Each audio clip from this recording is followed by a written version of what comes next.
I'd been recovering at Pinecrest Memorial for nearly 3 weeks after an emergency triple bypass, and my daughter Rebecca had transformed from concerned family member to self-appointed landlord of my home before the anesthesia had even worn off.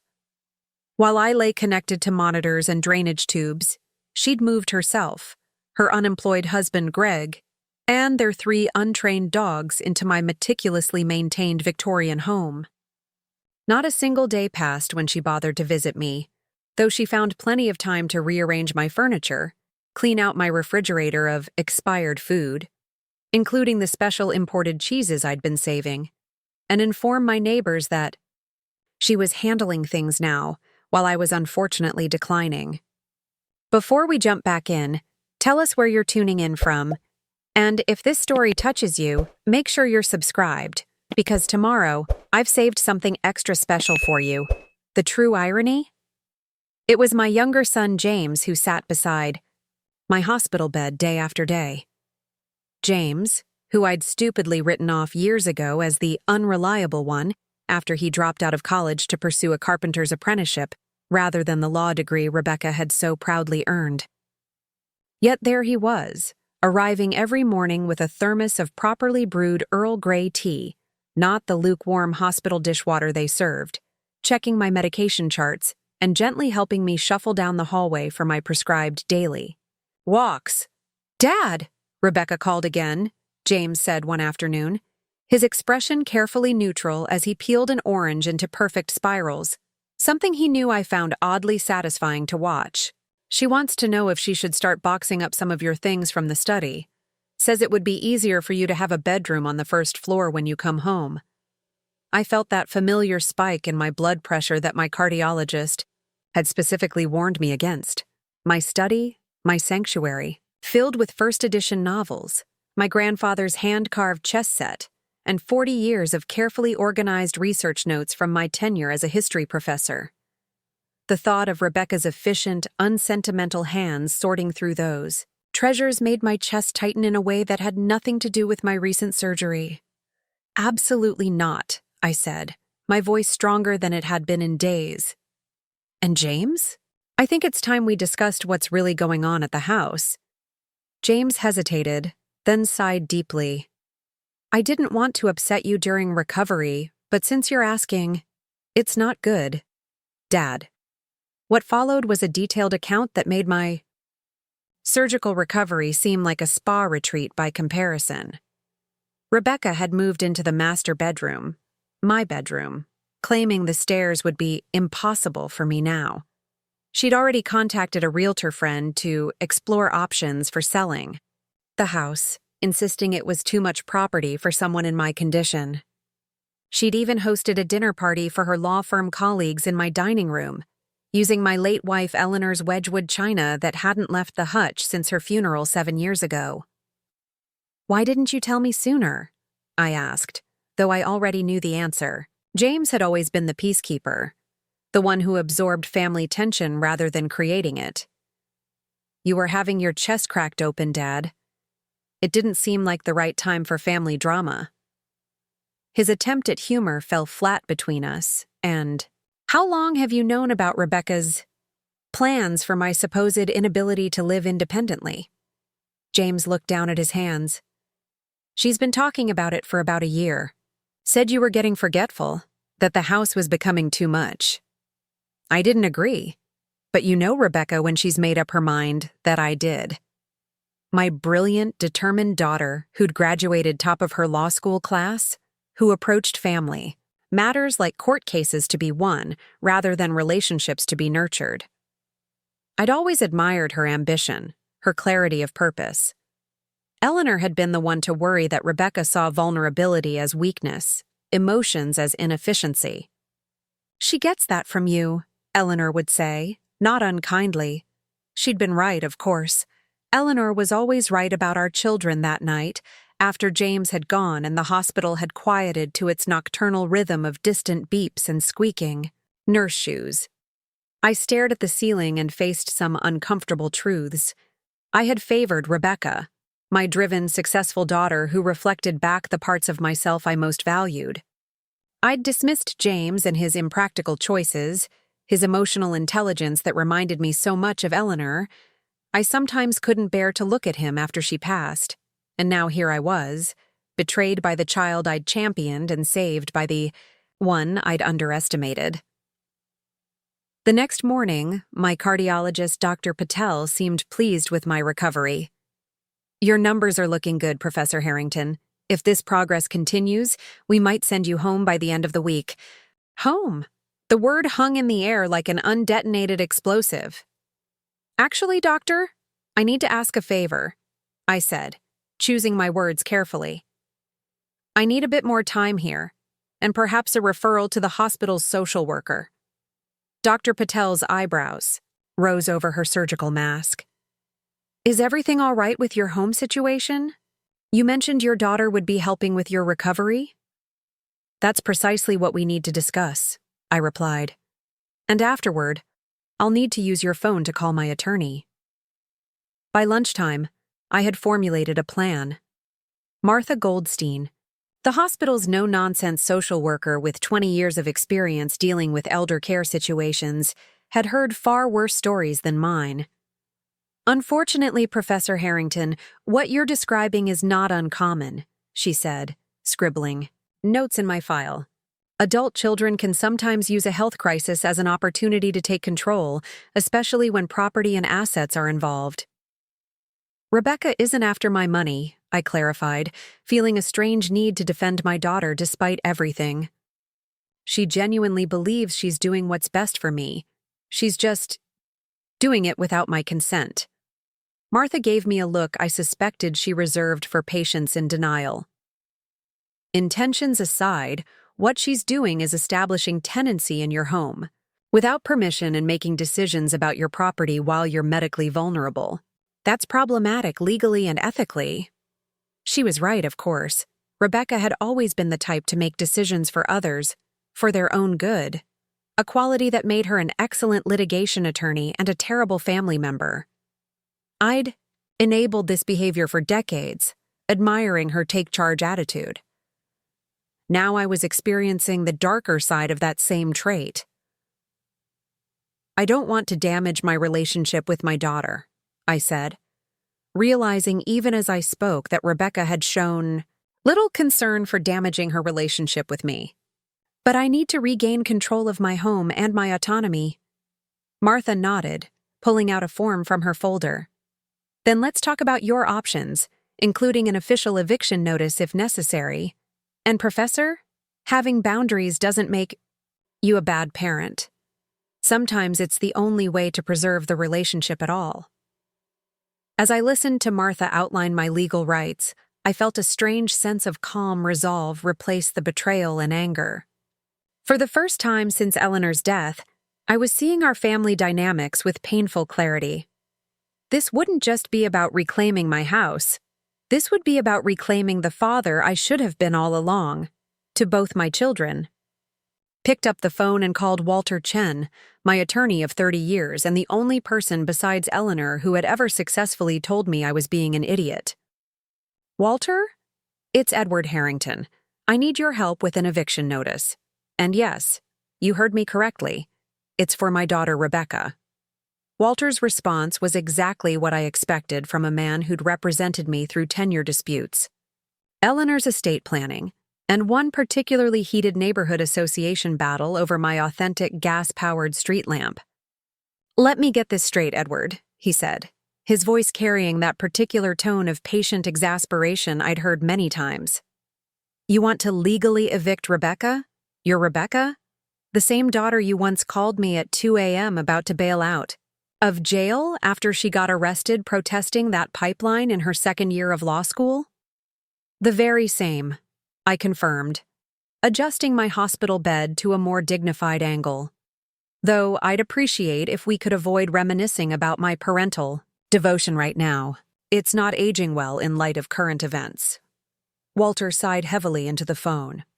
"I assume you've considered less nuclear options? Perhaps a strongly worded conversation once you're discharged?" "Rebecca doesn't respond to conversations, Walter. She responds to legal precedent and power dynamics. You've met her. You represented her divorce." Fair point, he conceded. Though I'd argue her ex-husband had more straightforward grounds for separation than rearranged my furniture and used the good china. The humor fell flat between us. She's making decisions about my home and my life while I'm physically unable to stop her, I said, my voice tightening. This isn't about China. It's about autonomy. The line went quiet for a moment. I know, Edward. I apologize for making light of it.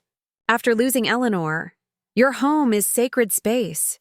The mention of Eleanor's name caused that familiar constriction in my chest. The house on Maple Street had been our dream, purchased when we were young professors with more academic ambition than sense.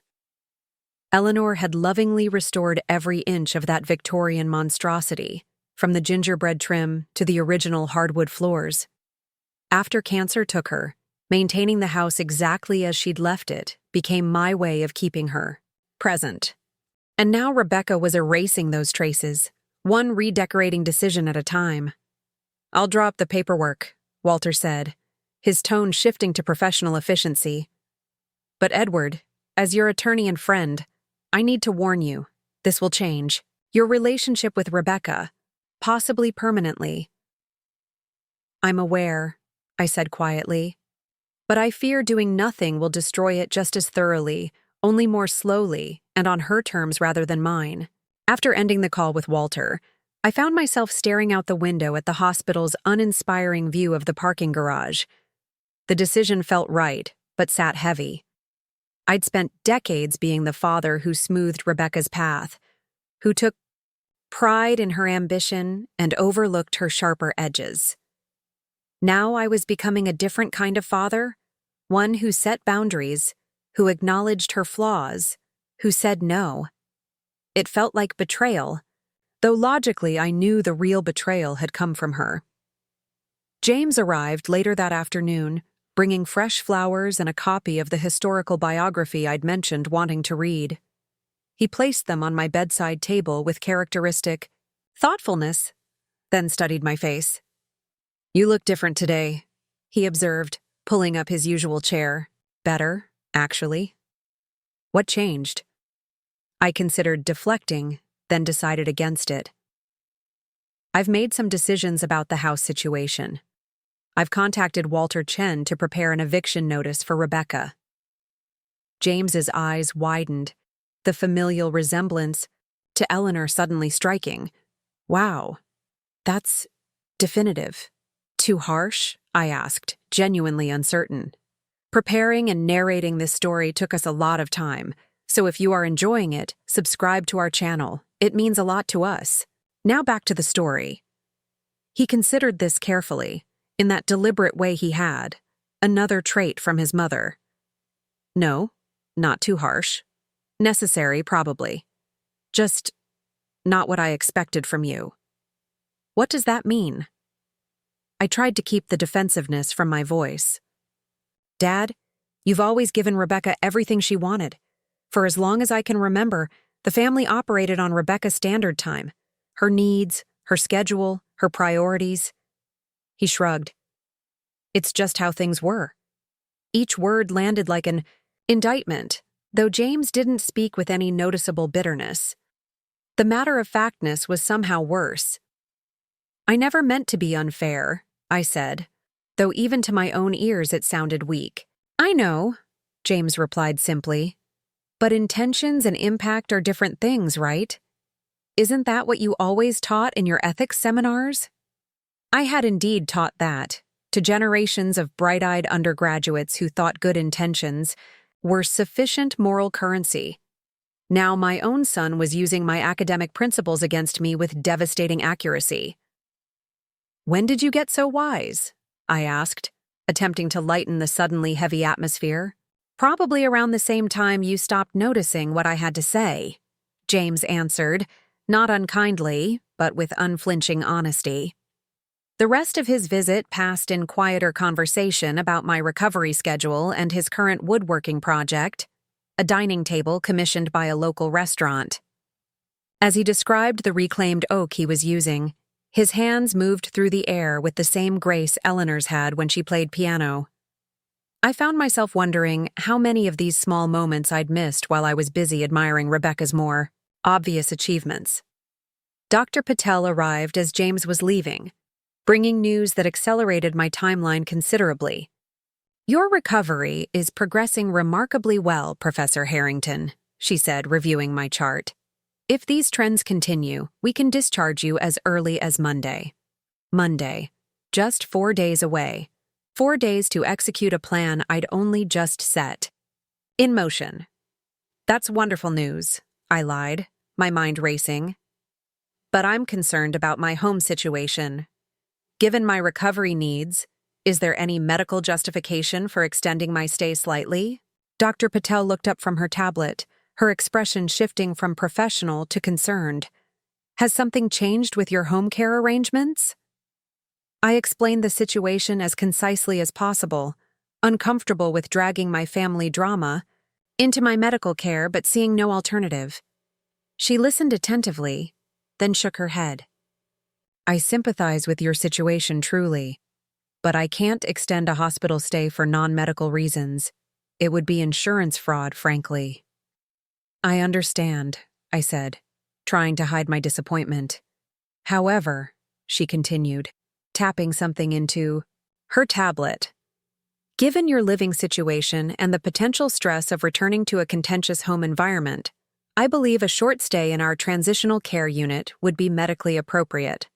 It would give you approximately 2 additional weeks to sort out your housing situation while still receiving appropriate post-cardiac care." Relief washed over me. "That would be extremely helpful, doctor. Thank you." "Don't thank me yet," she warned. "Transitional care isn't covered as comprehensively by most insurance plans. There will likely be out-of-pocket costs." "I'll manage," I assured her, mentally calculating what this reprieve would cost. Whatever. The amount, it seemed a small price for the chance to reclaim my home and my dignity. After Dr. Patel left, I immediately called Walter back with the updated timeline. He promised to expedite the eviction paperwork and have it served before the weekend. "One thing to consider, Edward," he cautioned before hanging up. "If Rebecca truly believes she's acting in your best interest, this legal action will feel like a profound rejection. Are you prepared for her reaction?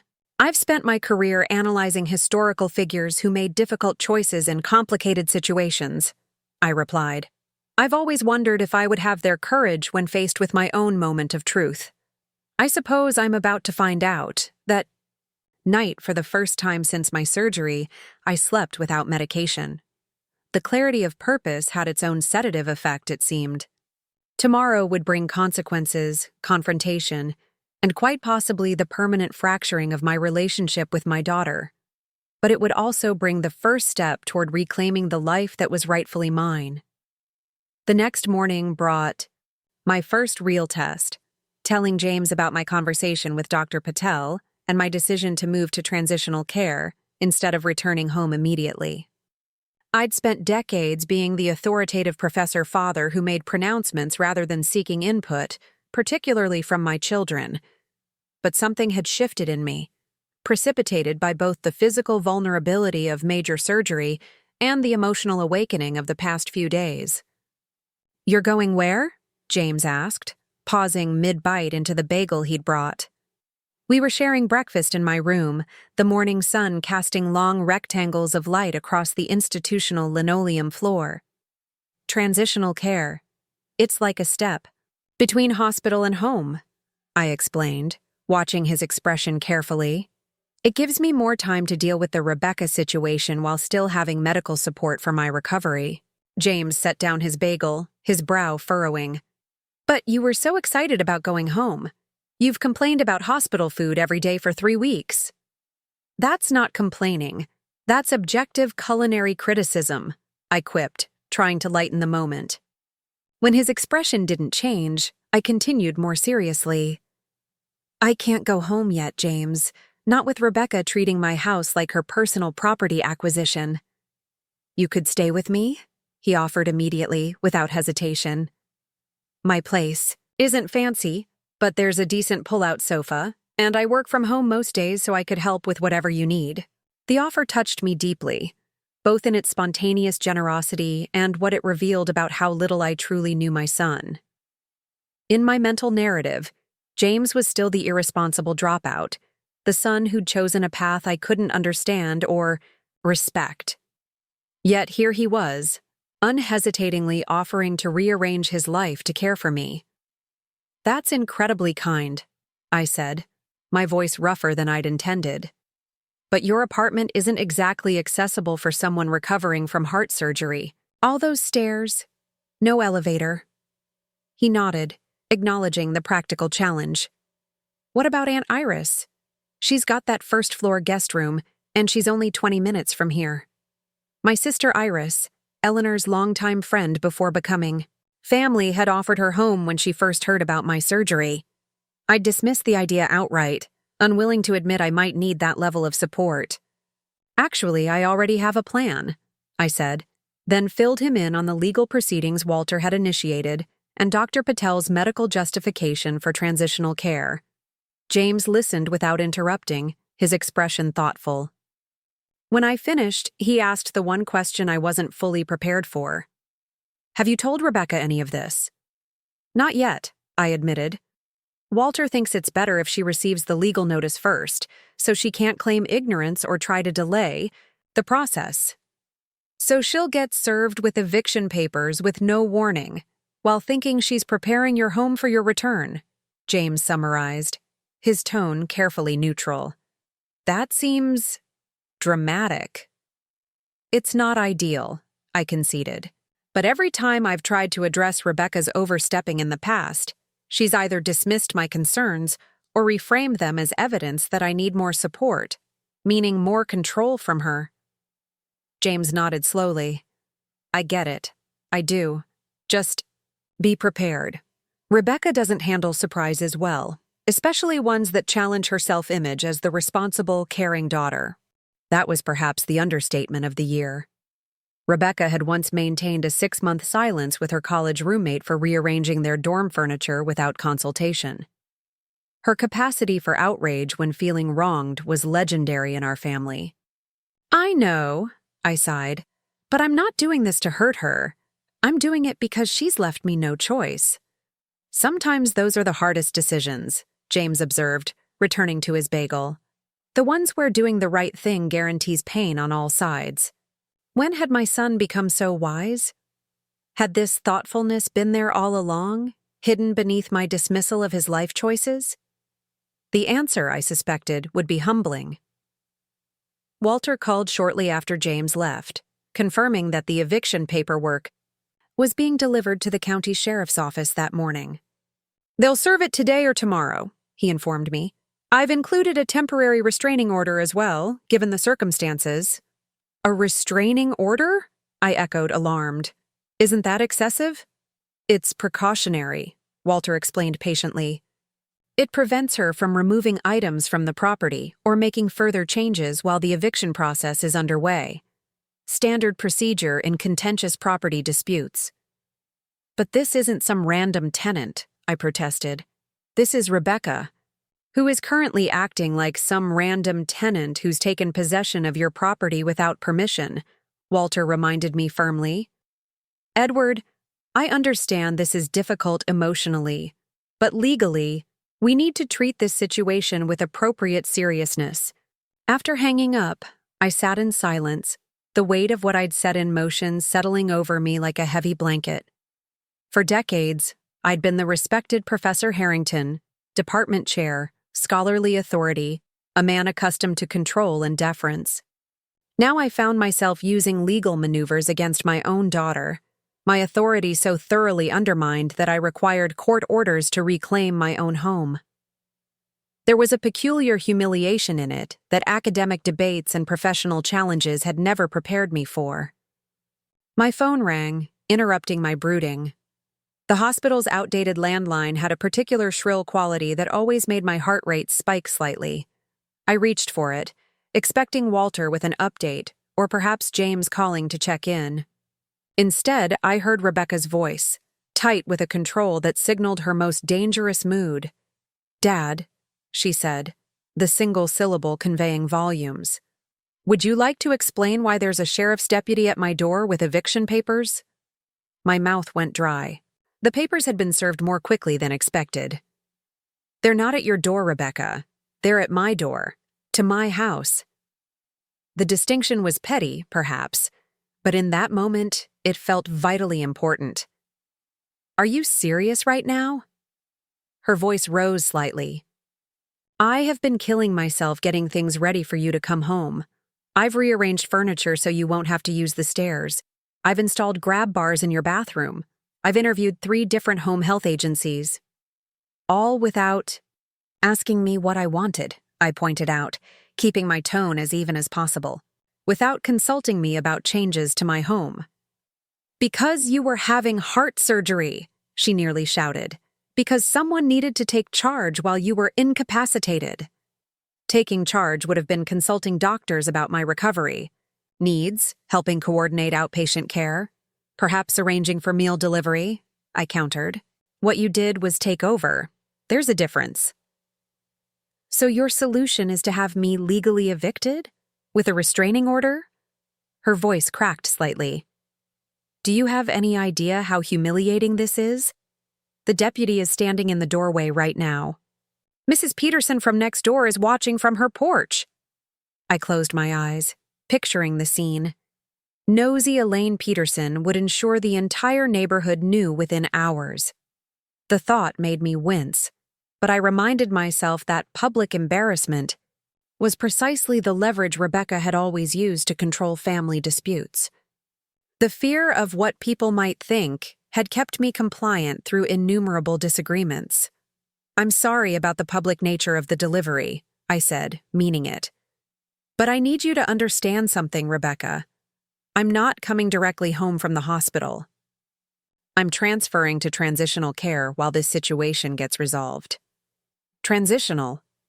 She broke off, and I could almost see her lawyer's mind processing the implications.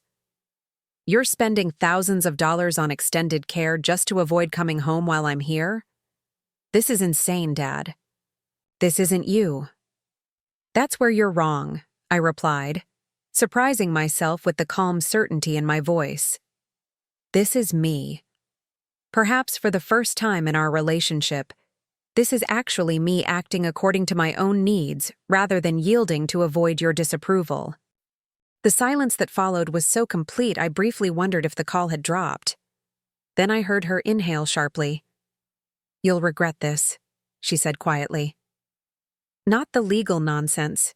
You can tear up these papers right now and I'd still help. You. But this breach of trust?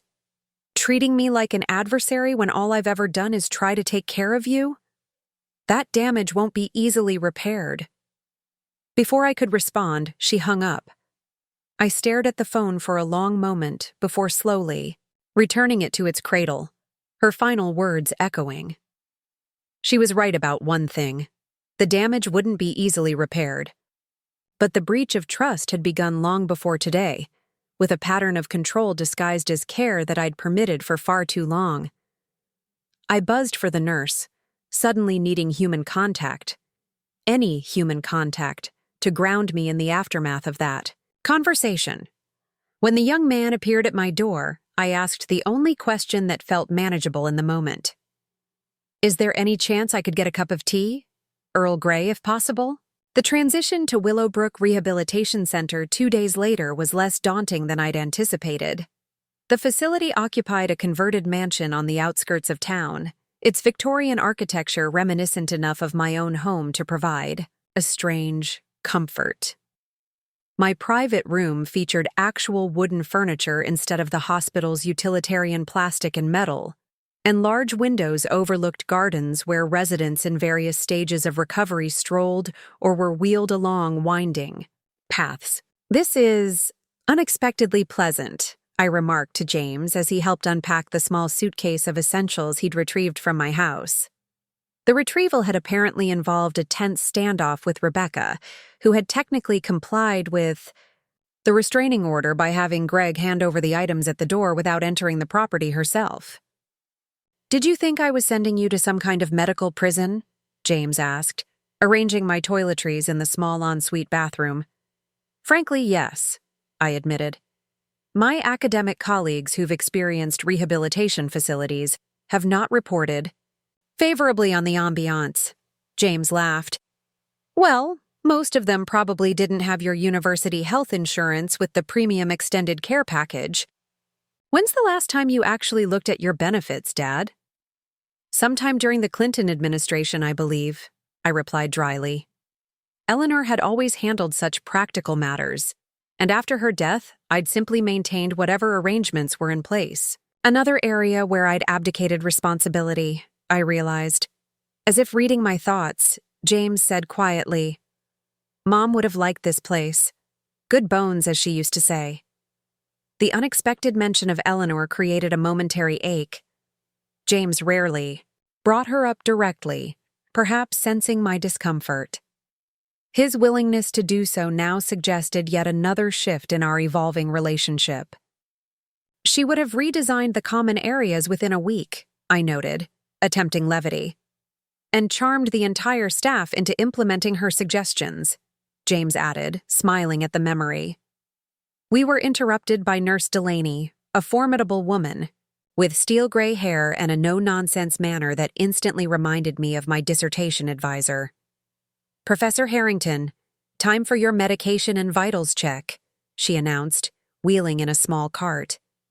Family can return during regular visiting hours, which end at 8 p.m. I expected James to take this as his cue to leave, but instead he extended his hand to the nurse. James Harrington. I'm coordinating my father's care and recovery plan, so I'd appreciate being included in these discussions. Nurse Delaney assessed him for a moment, then nodded approvingly. Good. Patients with engaged family members generally recover faster. Do you have medical power of attorney? Not yet, James replied, glancing at me. That's on our to-do list this week. I blinked in surprise. We hadn't discussed this, yet James had mentioned it with such casual certainty, as if we'd already reached an understanding.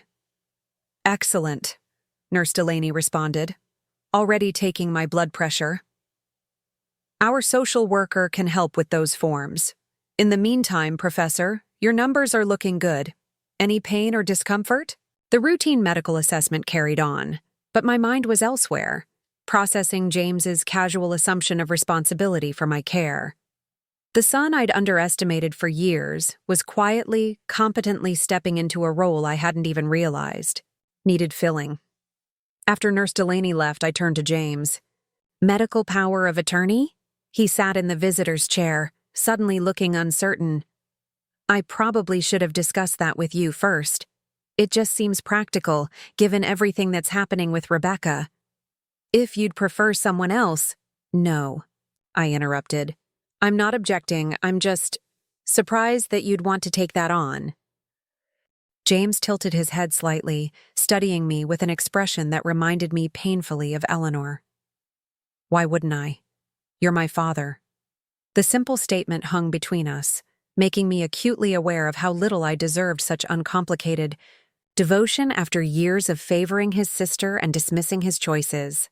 I haven't been particularly worthy of that loyalty, I admitted, the words difficult but necessary.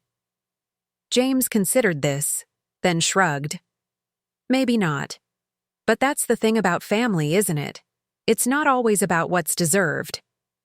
Before I could formulate a response to that rather profound observation, my phone chimed with an incoming text. James retrieved it from the bedside table and handed it to me, his expression turning guarded when he glimpsed the screen. Rebecca? He asked, though it wasn't really a question. I nodded, reading the lengthy message that somehow managed to be simultaneously concerned and accusatory. Dad, I've spoken with Dr. Sanderson about your condition, and he agrees that this extended rehabilitation is unnecessary and potentially harmful to your recovery. I've canceled the movers who were coming to help rearrange your bedroom furniture, since apparently my assistance is unwelcome. If you insist on remaining estranged, please let me know how to return your house key. I hope you'll reconsider this destructive path before irreparable damage is done to our family. R.I. handed the phone to James, who read it quickly, his expression darkening. She consulted your former doctor? The one you specifically stopped seeing 3 years ago? Rebecca never approved of my switch to Dr. Patel, I explained. She thinks Sanderson's affiliation with Eastbrook Medical Center gives him more credibility than Dr. Patel's community health background. Even though Dr. Patel is the one who actually caught your heart condition when Sanderson missed it? James asked incredulously. Your sister has strong opinions about institutions, I sighed. And she's particularly skilled at finding professional validation for her personal preferences. James handed the phone back, shaking his head. Are you going to respond?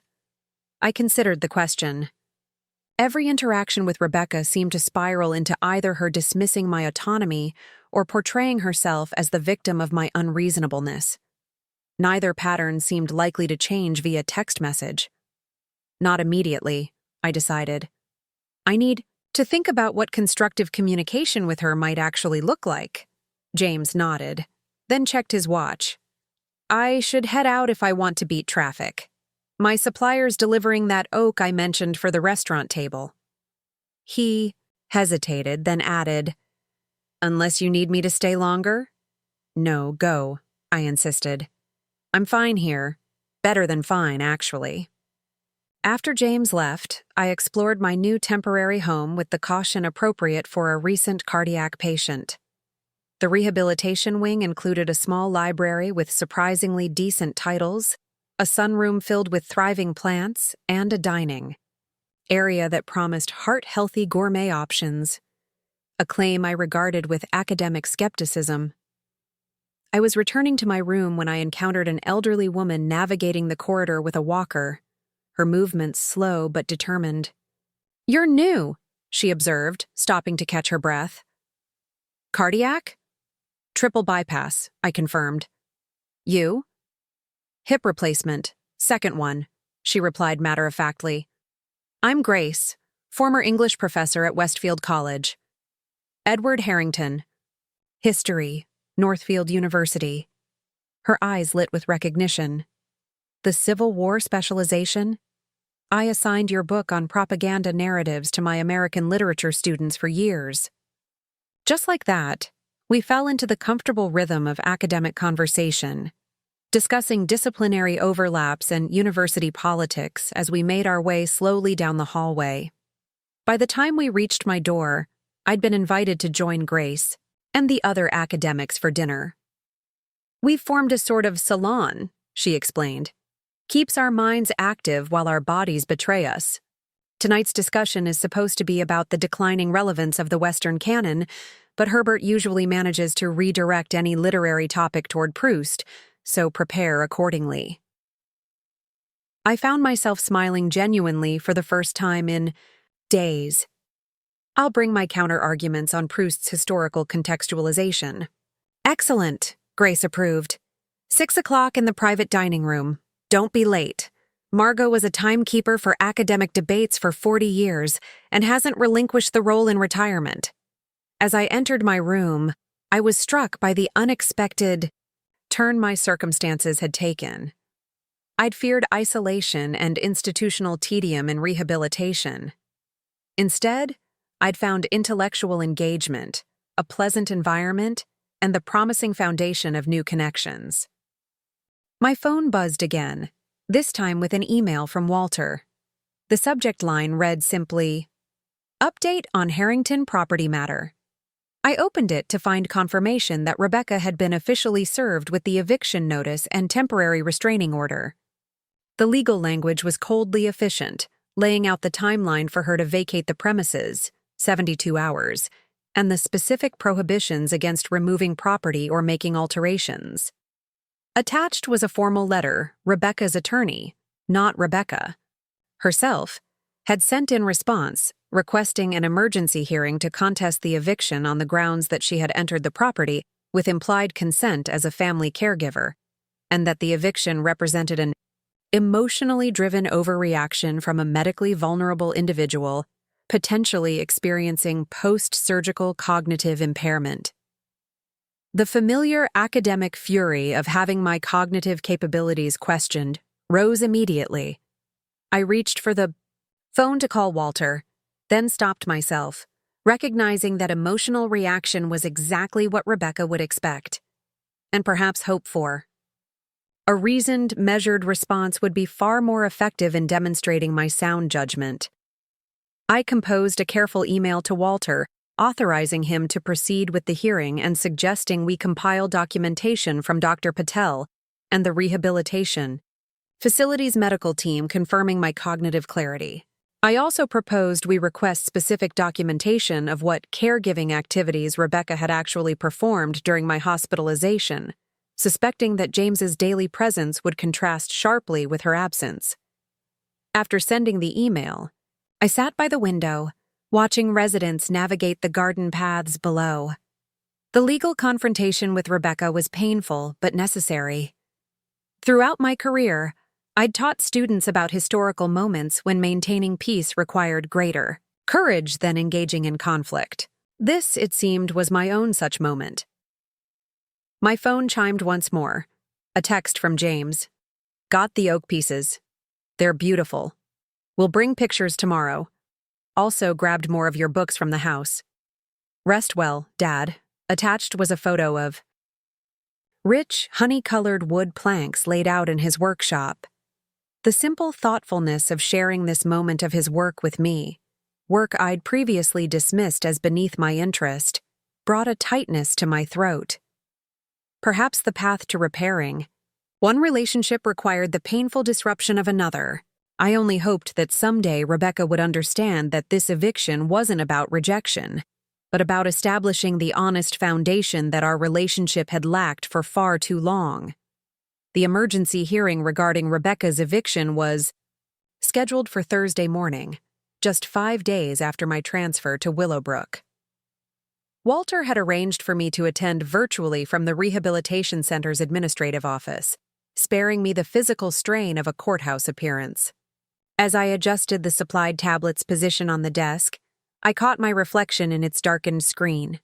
The image of a pale, noticeably thinner man whose academic gravitas had been somewhat diminished by illness and hospital-issued attire. "I should have let me bring you proper clothes," James had argued that morning during his brief visit. "A suit jacket at minimum." "My credibility isn't contingent on my wardrobe," I'd insisted, though privately I questioned whether that academic certainty translated to legal proceedings. Now, waiting for the hearing to begin, I straightened my posture and adjusted the collar of my button-down shirt, the lone concession to formality I'd allowed over the Rehabilitation Center's recommended attire. The screen flickered to life, revealing a sparse virtual courtroom. Walter appeared first, his silver hair and bow tie presenting exactly the image of distinguished legal counsel I'd expected. Shortly after, Rebecca's attorney joined, a young woman with sharp features and the particular expression of focused determination I recognized from Rebecca's own courtroom preparation ritual. Then Rebecca herself appeared on screen, and I felt an involuntary tightening in my chest that had nothing to do with my recent surgery. My daughter looked immaculate as always, her dark hair pulled back in a severe bun, wearing what I recognized as her difficult case, charcoal suit. But there was something unfamiliar in her expression, a vulnerability beneath the professional veneer that I rarely glimpsed. "All parties are present for the emergency hearing regarding Harrington vs. Harrington," the judge announced, a middle-aged woman with practical, short-cropped hair and reading glasses perched at the end of her nose. "I've reviewed the submitted documents. Before we begin formal arguments, I'd like to clarify the unusual nature of this case. Professor Harrington, you're seeking to evict your daughter from your residence following your hospitalization. Is that correct?"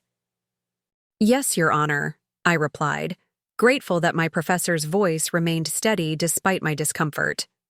"And Ms. Harrington, you contend that you entered the property as a caregiver during your father's medical crisis?"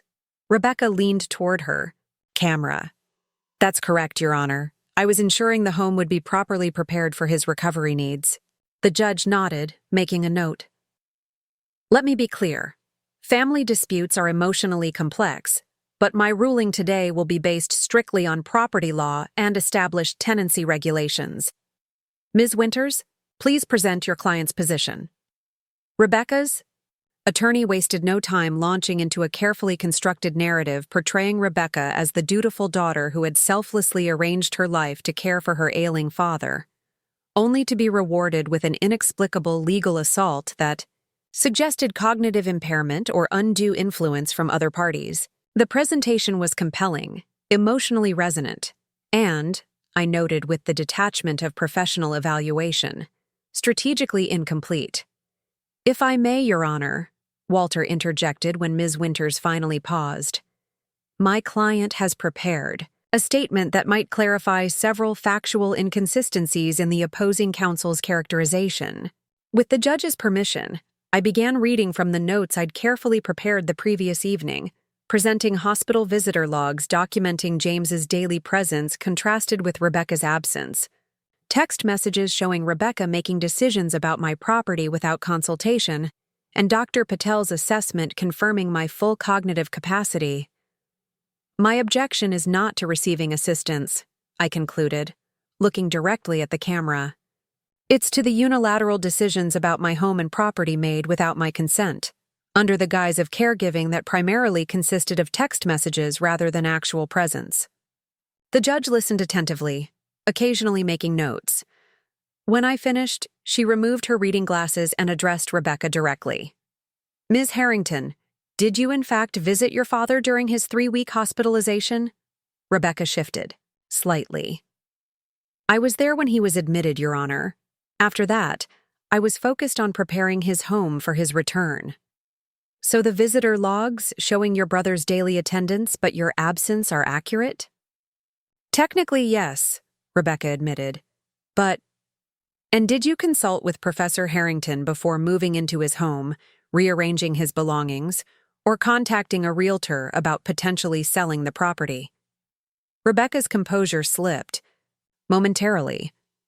I was acting in his best interest based on medical consultations about his recovery needs. That doesn't answer my question, the judge observed. Did you have explicit permission for these actions? I've never needed explicit permission to help my father before, Rebecca replied, an edge of defensiveness entering her voice. Our relationship has always been based on mutual understanding and trust. The judge replaced her glasses and reviewed a document before her. Professor Harrington, is there any arrangement, formal or informal, under which your daughter would have authorization to make these decisions without consulting you? No, Your Honor, I stated firmly. While Rebecca has occasionally assisted with matters like scheduling appointments or reviewing insurance paperwork, she has never had authority to make unilateral decisions about my residence or property. What followed was a meticulous examination of tenancy law, caregiving standards, and property rights. Walter presented evidence of Rebecca's overreach with methodical precision, while Ms. Winters attempted to frame the dispute as a family misunderstanding exacerbated by medical stress. Through it all, Rebecca's expression remained increasingly strained, the professional mask slipping to reveal genuine distress beneath. After nearly 2 hours of arguments, the judge delivered her ruling. Based on the evidence presented, I find that Ms. Harrington entered her father's property initially as a visitor, not as an invited tenant or authorized caregiver with decision-making power. The subsequent actions taken regarding the property exceeded any reasonable interpretation of implied consent. Therefore, the eviction notice is valid and enforceable. Rebecca's face tightened, but the judge continued. However, given the family relationship and the absence of any evidence of malicious intent, I'm extending the eviction timeline to 7 days rather than the standard 72 hours, allowing Ms. Harrington sufficient time to secure alternative accommodations and remove her personal belongings from the property. The screen briefly showed Rebecca leaning to whisper something to her attorney, who shook her head slightly in response.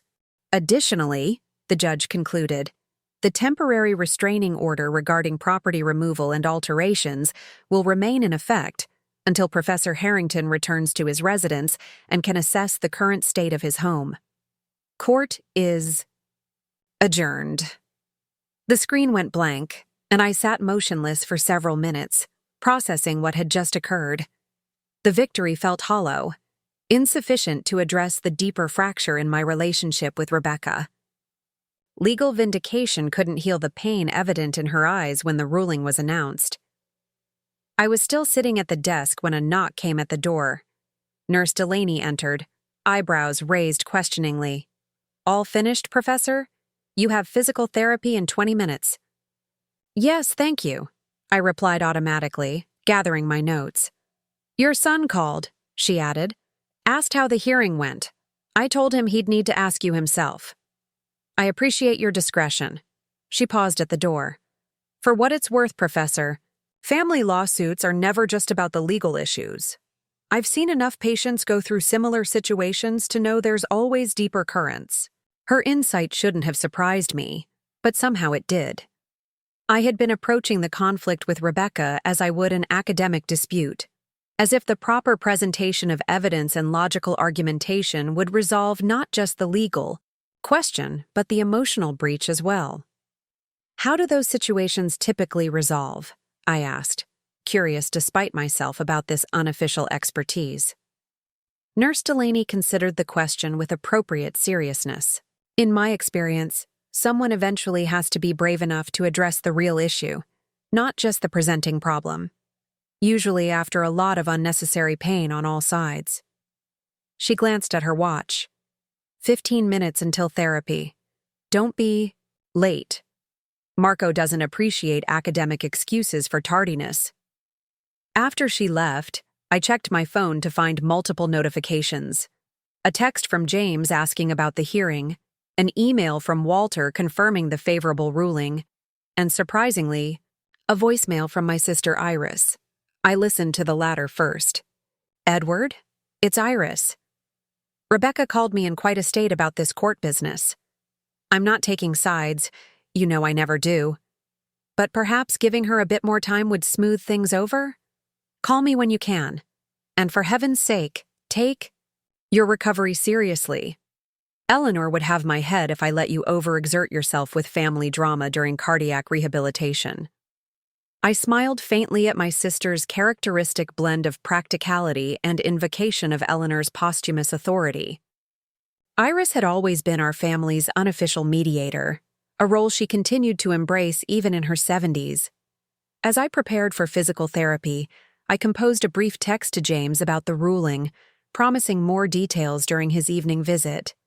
What I didn't express was the growing certainty that while I'd won the legal battle, addressing the true conflict with Rebecca would require something beyond courtroom arguments and property rights. It would require confronting decades of patterns in our relationship, patterns I was only now beginning to recognize as dysfunctional rather than merely challenging. The question was whether either of us possessed the courage to attempt that more difficult reconciliation beyond the legal resolution. Straightening my shoulders, I headed toward the rehabilitation gym, mentally preparing for the physical exertion, ahead while knowing that the more demanding work, rebuilding a relationship with my daughter on healthier terms, remained beyond today's ruling and perhaps beyond my current capabilities. 3 days after the hearing, James arrived at Willowbrook with a concerned expression and a manila envelope. "Rebecca left this at my apartment," he explained, placing it on my bedside table. "She wouldn't come in, just handed it to me and said to make sure you got it." I regarded the envelope with the wariness one might show a suspicious package. "Did she say anything else?" James shook his head. "Just that she'd be completely moved out by tomorrow, a day ahead of the court deadline." The envelope sat between us, its presence altering the atmosphere of the room. I had just returned from a reasonably successful physical therapy session where I'd managed to complete the entire prescribed circuit without requiring a rest break. A modest achievement that had nonetheless left me feeling more optimistic about my recovery than I had in weeks. "Are you going to open it?" James finally asked. "I'm considering the wisdom of doing so without legal counsel present," I admitted. James raised an eyebrow. It's an envelope from your daughter, Dad. Not an assassination attempt. You underestimate Rebecca's capacity for well-crafted verbal warfare, I replied, though I reached for the envelope nonetheless. Inside was a single document, a formal letter on Rebecca's legal firm stationery. Dear Professor Harrington, it began, the formal address immediately setting a tone of professional distance that felt like a slap. Per the court's ruling, I will vacate your property at 415 Maple Street by Wednesday, June 15th. All personal belongings belonging to myself, Gregory, and our pets have been removed. The house keys are enclosed with this letter. For clarity and future reference, I have documented the improvements made to your property during my temporary residence. Installation of ADA-compliant grab bars in Master Bathroom 2. Installation of handheld showerhead in Master Bathroom 3. Relocation of bedroom furniture to improve mobility access. 4. Installation of temporary ramp at rear entrance. 5. Replacement of 4 smoke detector batteries. 6. Repair of loose banister on main staircase. 7. Professional cleaning of all air ducts and vents. 8. Replacement of worn weather stripping on all exterior doors, as these modifications were made in good faith for safety and accessibility purposes. I trust they will remain undisturbed. Should you wish to have any of these improvements removed, please have your attorney contact mine to arrange reimbursement for the expenses incurred. Additionally, I have taken the liberty of canceling the following appointments and arrangements previously made for your homecoming. Home Health Aid Services, Monday, Wednesday, Friday. 2. Meal Delivery Service, daily. 3. Physical Therapy, Home Visits, Tuesday, Thursday. 4. Household Maintenance Service, bi-weekly. I understand these services may still be necessary for your recovery. However, as my involvement is clearly unwelcome, you or James will need to reinstate these arrangements independently. Finally, I have placed all medical, insurance, and household administrative documents in the leftmost drawer of your desk, organized by category and date. These include several time-sensitive insurance forms requiring your attention within the next 2 weeks. Sincerely, Rebecca Harrington. Secured 2 house keys were paperclipped to the letter. I read it twice before silently handing it to James, whose expression darkened as he scanned the contents. Unbelievable, he muttered. She manages to make basic home maintenance sound like she single-handedly rebuilt the place. And canceling your recovery services? That's just vindictive. But entirely within her rights, I pointed out. She arranged those services. She can cancel them. Still petty, James insisted.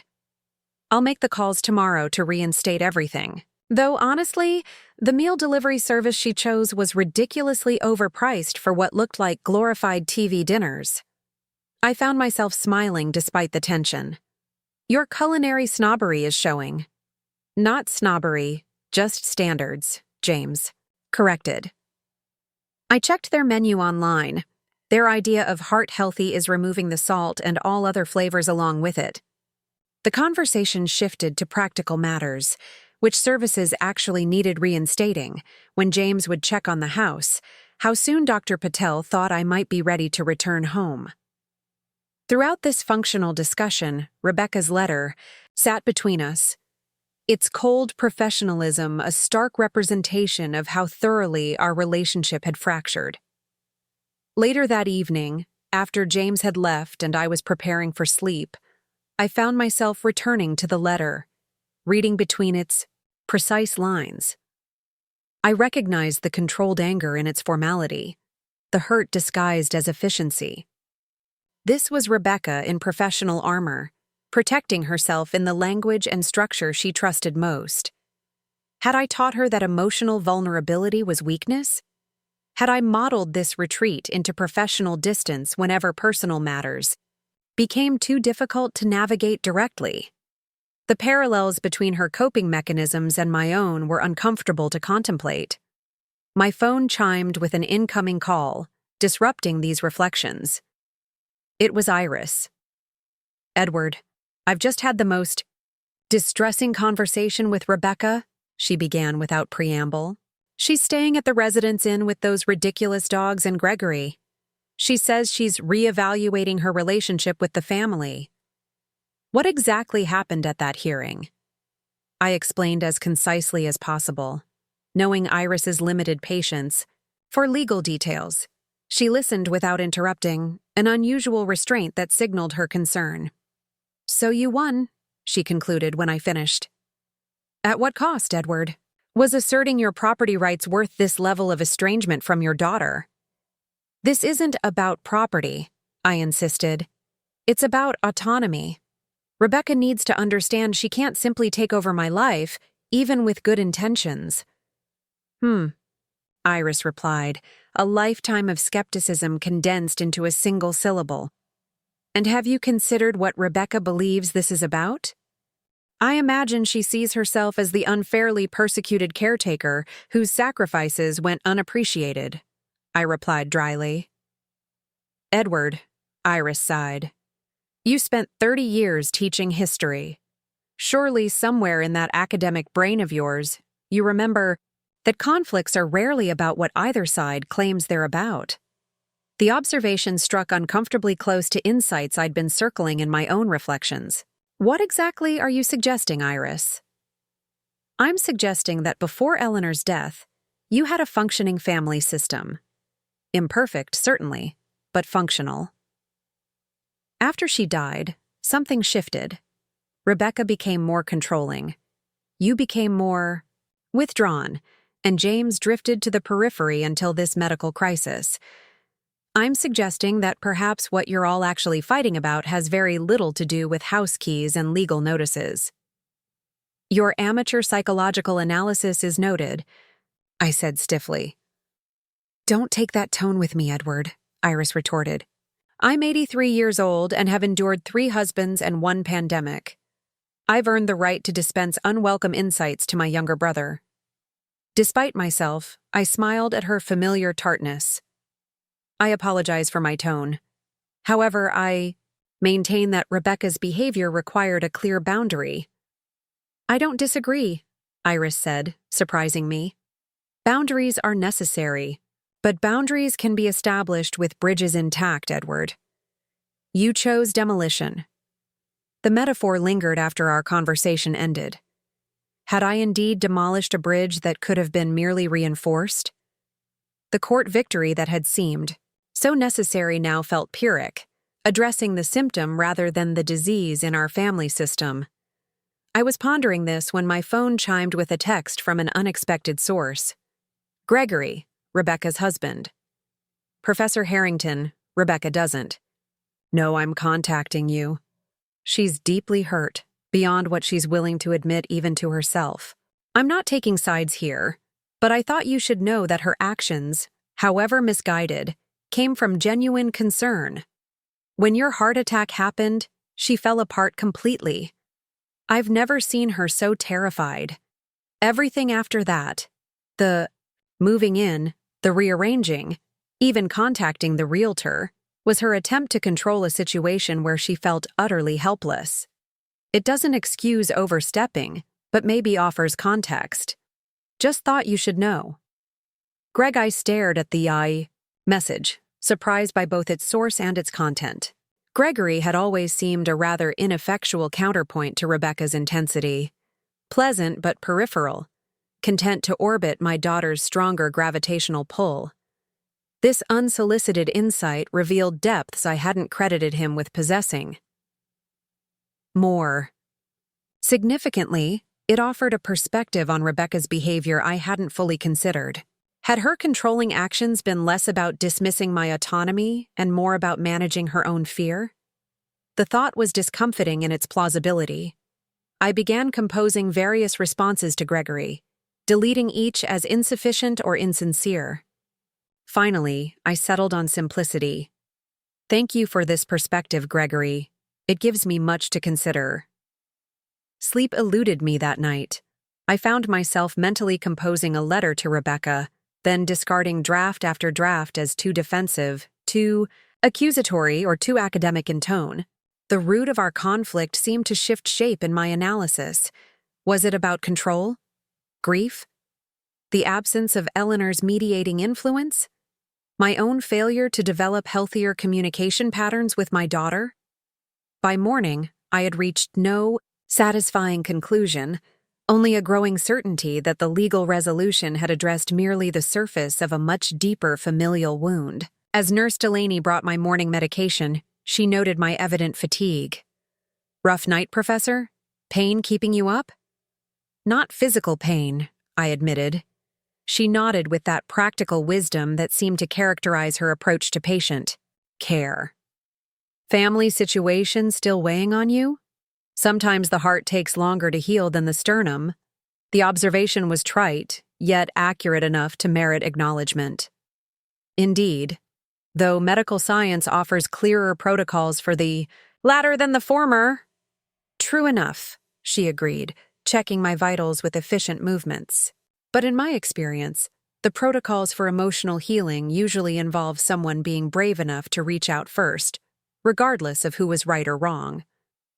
As she left, I considered her words alongside Iris's bridge metaphor and Gregory's unexpected text. Perhaps the path forward wasn't about determining who was right in our dispute, but about finding a way to acknowledge the legitimate fears and needs on both sides. The question remained whether Rebecca would be receptive to such an overture, and whether I possessed the emotional vocabulary to make it effectively. The opportunity to test my capacity for emotional bridge building came sooner than I anticipated. 2 days after receiving Gregory's text, as I was completing my morning rehabilitation exercises, James arrived with an unexpected announcement. "Rebecca's coming to visit you today," he said without preamble, helping himself to the chair beside the window. "She called me last night to ask about visiting hours." I paused mid-stretch, the therapeutic band still extended between my hands. "Did she say why?" "Nope," James replied, reaching for the crossword puzzle I'd abandoned. "Just asked when you'd likely be done with therapy and whether there were any visitor restrictions she should know about." "And you didn't think to mention this earlier?" I tried to keep the accusation from my voice, but James's slight wince told me I'd failed. "I'm mentioning it now," he pointed out reasonably. "She's coming at 2. That gives you 3 hours to prepare whatever professorial lecture you're inevitably drafting in your head." The accuracy of his prediction was irritating. I had indeed already begun mentally outlining potential talking points, categorizing them by theme and potential impact. "I don't lecture my adult children," I protested, knowing the statement would not withstand even minimal scrutiny.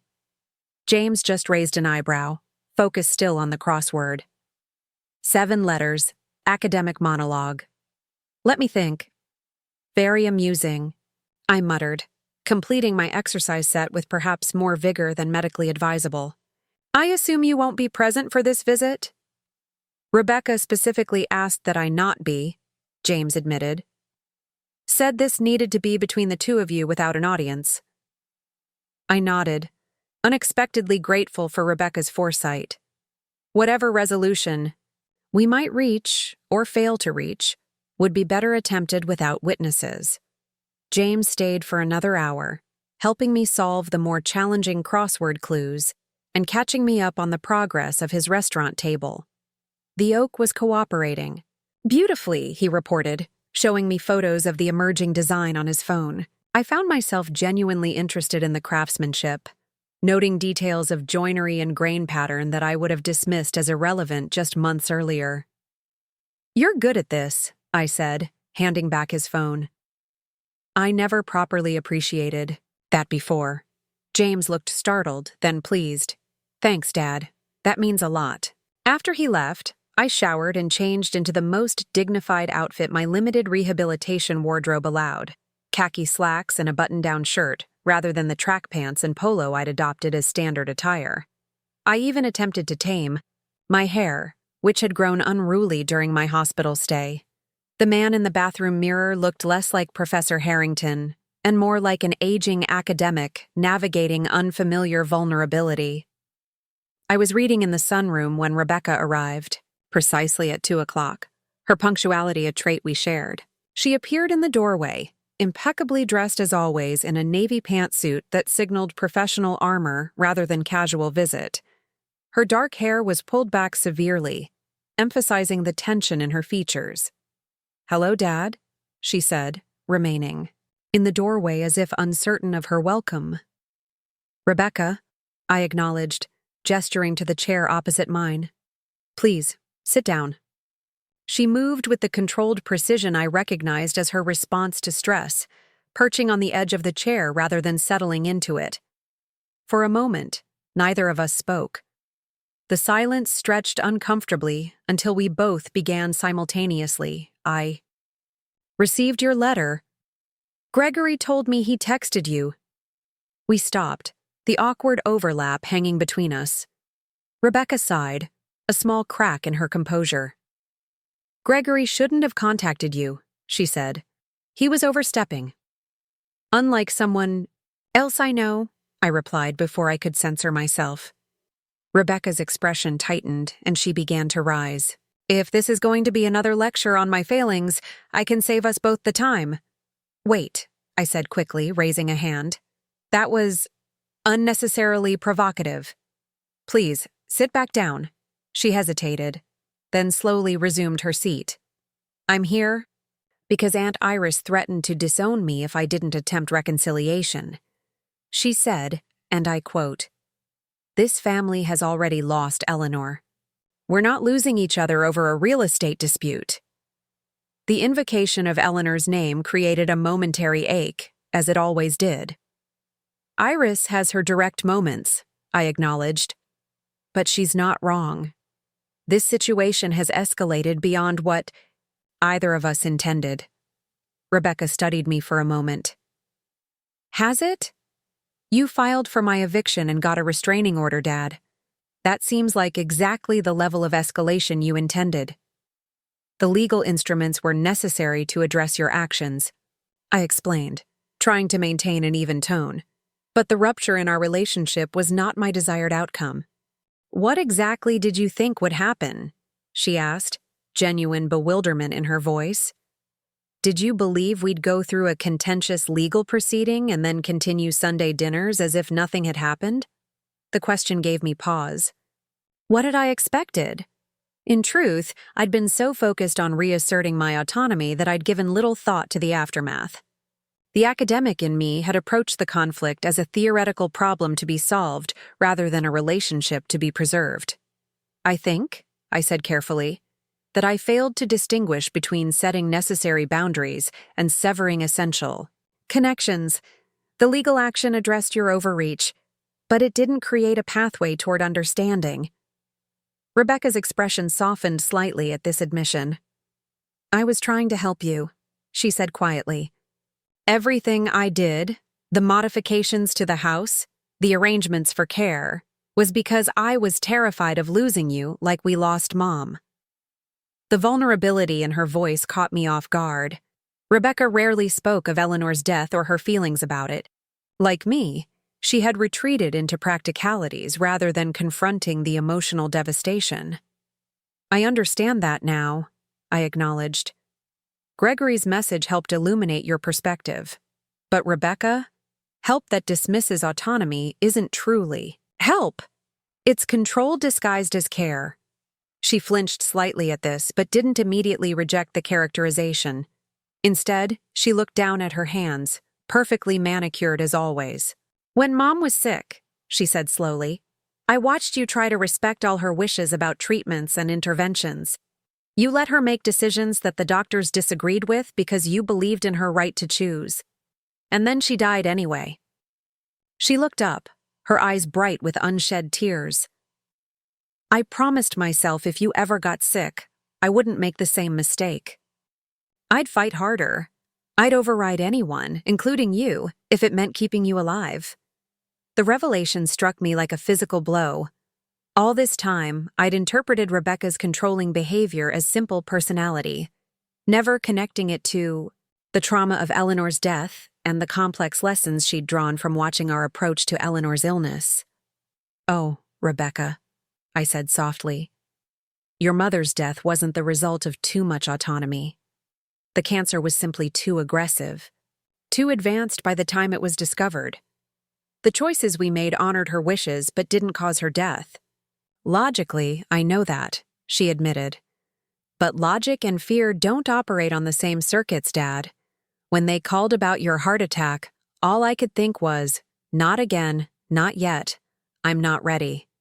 And then when I got to the hospital and they said you needed immediate surgery, she trailed off, composing herself. Everything after that was just panic response. Moving in, taking over, trying to make it all perfect and safe. For the first time, I saw her actions through the lens of terror rather than entitlement. It didn't excuse the overreach, but it contextualized it in ways my anger had prevented me from considering. I wish you had told me this, I said, instead of just acting unilaterally. Would it have made a difference? She asked skeptically.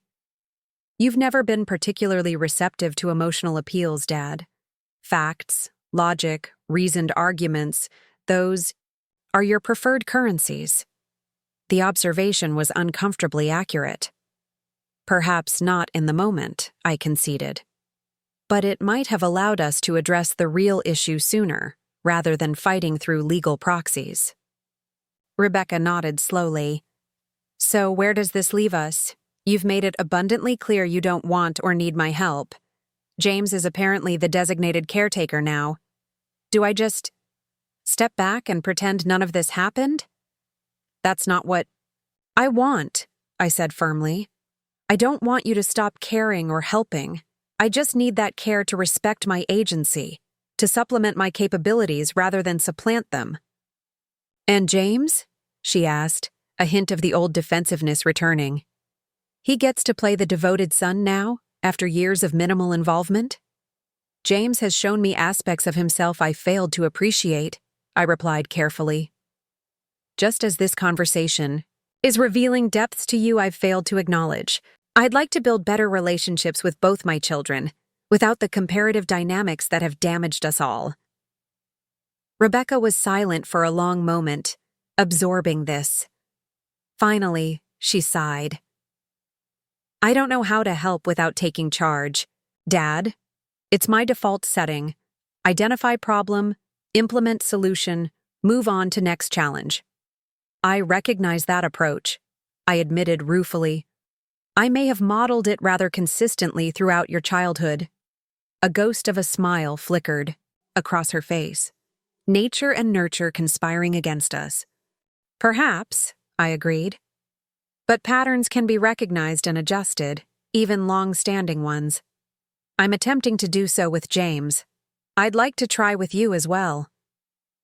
Rebecca reached into her bag and withdrew a small notebook, a habit she'd had since law school, keeping a dedicated notebook for each significant case or project. She placed it on the table between us. I made something for you, she said, nudging it toward me. A peace offering, I suppose, or an attempt at one. I opened it to find a meticulously organized list of my home recovery needs, divided into categories: things Dad needs help with, and things Dad can manage independently. Each entry included detailed options with pros and cons, but no final decisions marked. It's a collaboration template, she explained, watching my reaction. I still want to help, but I thought, maybe we could decide together how that looks. The gesture, practical yet meaningful, ambitious yet restrained, was so quintessentially Rebecca that I felt a surge of affection for this complicated daughter of mine. It's a good start, I said sincerely, closing the notebook. A very good start. Rebecca's visit marked a turning point, though not an immediate resolution. We spent an hour working through her notebook, discussing which areas of my recovery I genuinely needed assistance with and which I could manage independently. The conversation was occasionally tense but largely productive, a novel experience in our relationship, where interactions typically devolved into either her efficient management or my academic pontificating. I still think you're underestimating the difficulty of managing stairs several times daily, she noted as we discussed sleeping arrangements upon my return home. Perhaps, I conceded, but I'm not willing to surrender my study for a makeshift bedroom when the stair lift you installed makes the second floor perfectly accessible. Rebecca blinked. The stair lift? James didn't mention that was still there. According to James, removing it would require more work than leaving it installed for now, I explained. Though I admit I initially considered having it removed purely out of spite. A small smile flickered across her face. That would be very on brand for both of us, wouldn't it? Inconveniencing ourselves to make a point. The moment of shared self-awareness felt significant, a recognition of the stubborn pride that characterized both our personalities and often complicated our interactions. When she left, promising to return the following week, the atmosphere between us remained tentative but markedly less hostile than before. James arrived later that evening, bearing dinner from a local Thai restaurant as a welcome alternative to Willowbrook's blandly healthful cuisine. He listened attentively as I recounted Rebecca's visit, his expression thoughtful. "So, progress?" he asked, expertly wielding chopsticks to capture a piece of tofu. "Tentative progress," I qualified. "We've identified the problem, but old patterns don't dissolve through one conversation, no matter how productive." James nodded. "True. It took Mom years to get the two of you to communicate without turning every discussion into a debate tournament." The casual reference to Eleanor's mediating role caught me off guard. Was it really that obvious? "Dad," James said with gentle exasperation, "Mom literally kept a whiteboard in the kitchen labeled Harrington Family Communication Protocols.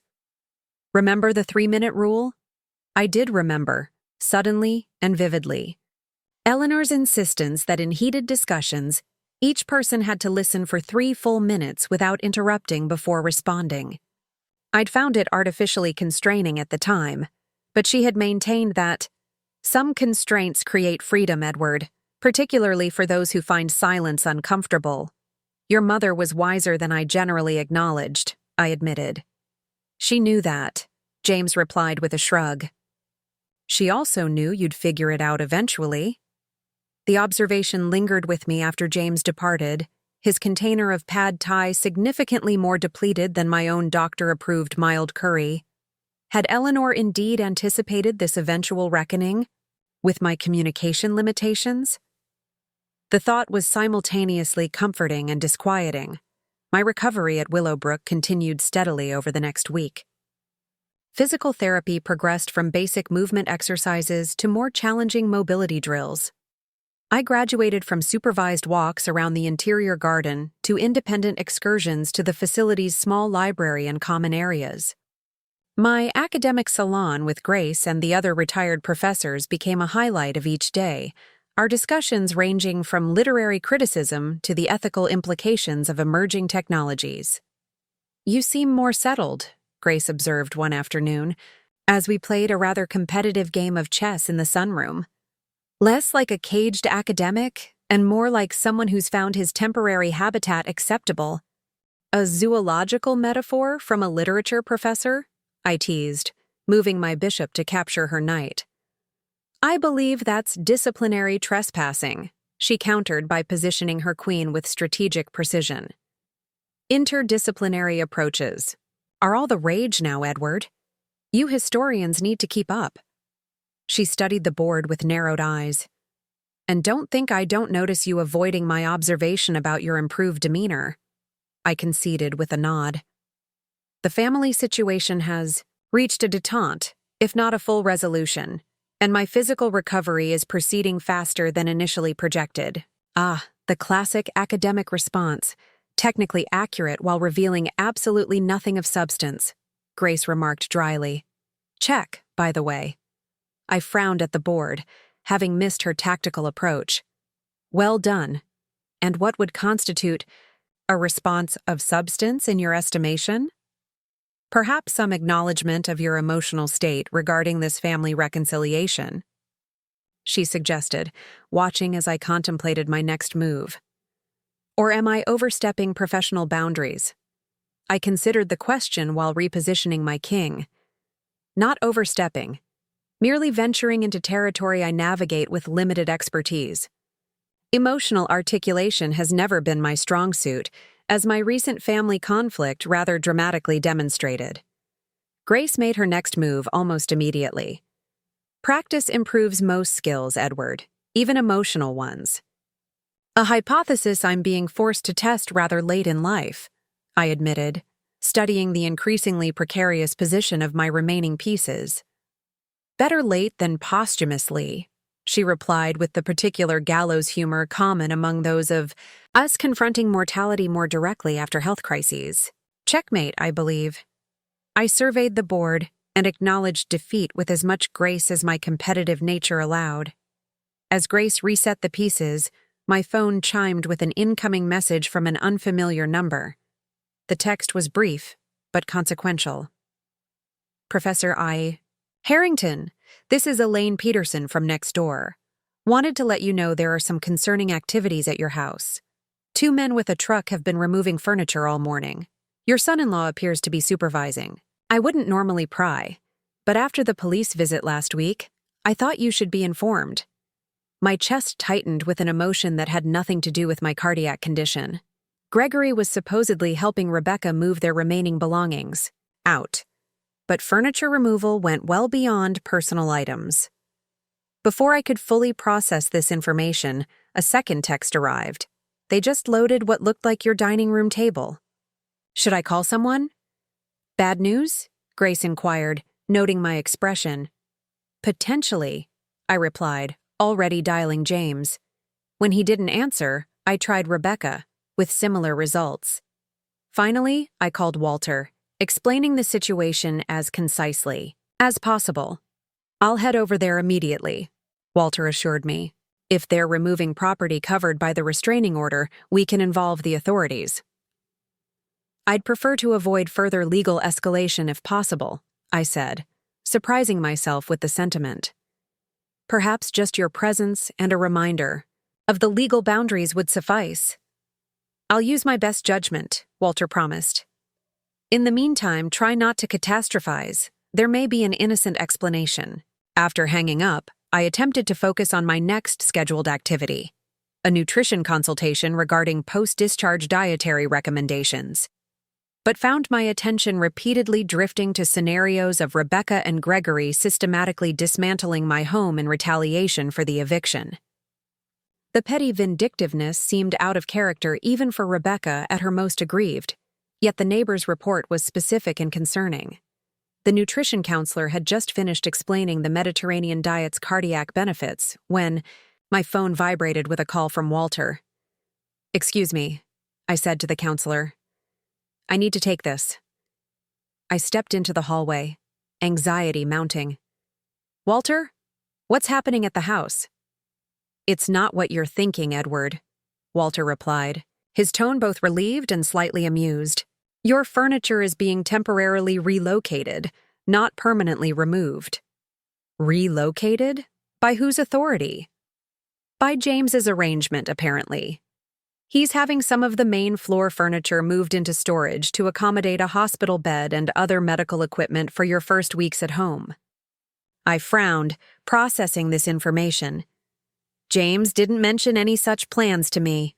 According to Gregory, it was meant to be a surprise, their version of a welcome home preparation.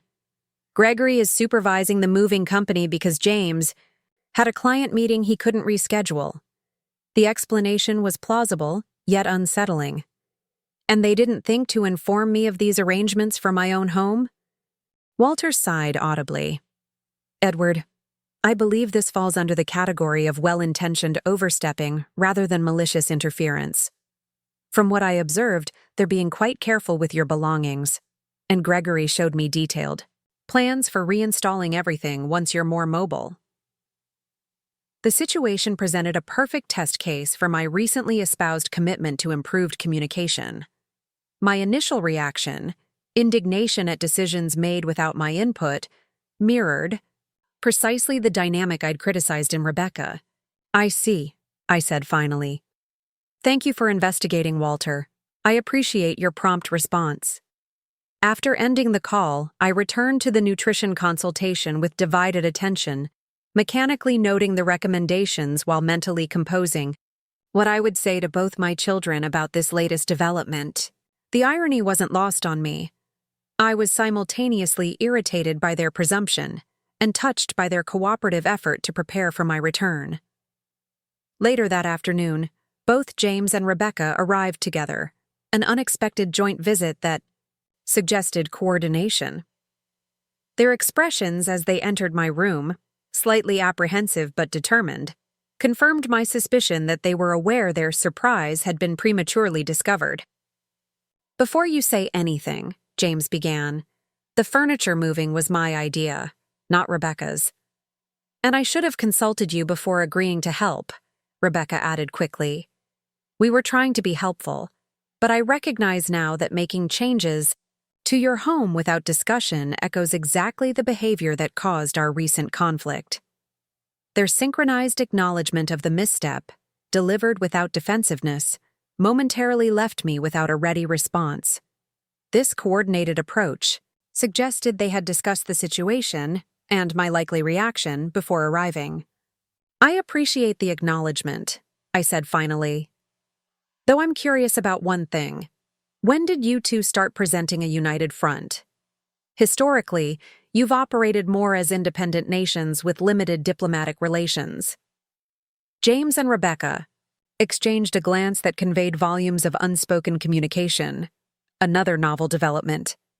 "We may have had some productive conversations recently," Rebecca admitted, "about family patterns, shared history, and how to better support you without steamrolling your independence." "Productive conversations," I repeated, the academic in TRZIR, me instinctively analyzing the careful phrasing. "Initiated by whom, if I may ask?" James shrugged. "Actually, by Aunt Iris. She summoned us both to her house last weekend and basically locked us in her sunroom with a bottle of wine until we, and I quote, stopped behaving like territorial tomcats and started acting like siblings." Despite myself, I smiled at this quintessentially Irish approach to family counseling. "And this enforced diplomacy was successful?" "Let's call it a work in progress," Rebecca replied with cautious optimism. "But yes, constructive enough that we thought we could collaborate on preparing the house for your return, which we should have discussed with you first." The acknowledgement, offered without prompting or defensiveness, represented exactly the shift I'd hoped for in our family dynamics. Responding with continued indignation would undermine the very progress it represented. "I appreciate your intentions," I said carefully. "And even more, I appreciate your recognition of where the execution fell short. Perhaps we could discuss the actual arrangements now, all three of us together." The relief on both their faces was palpable. As we settled into a detailed conversation about the practical aspects of my homecoming, I reflected on how this small episode encapsulated our family's challenges and possibilities. Good intentions, imperfect execution, but a new willingness to acknowledge missteps and adjust course accordingly. Progress indeed, however tentative. My return home was scheduled for a Tuesday morning in early July, precisely 5 weeks after my surgery. Dr. Patel had declared my recovery remarkably smooth for a man who argues with his medical advice as persistently as you do, and the rehabilitation team confirmed I had met all necessary physical benchmarks for discharge.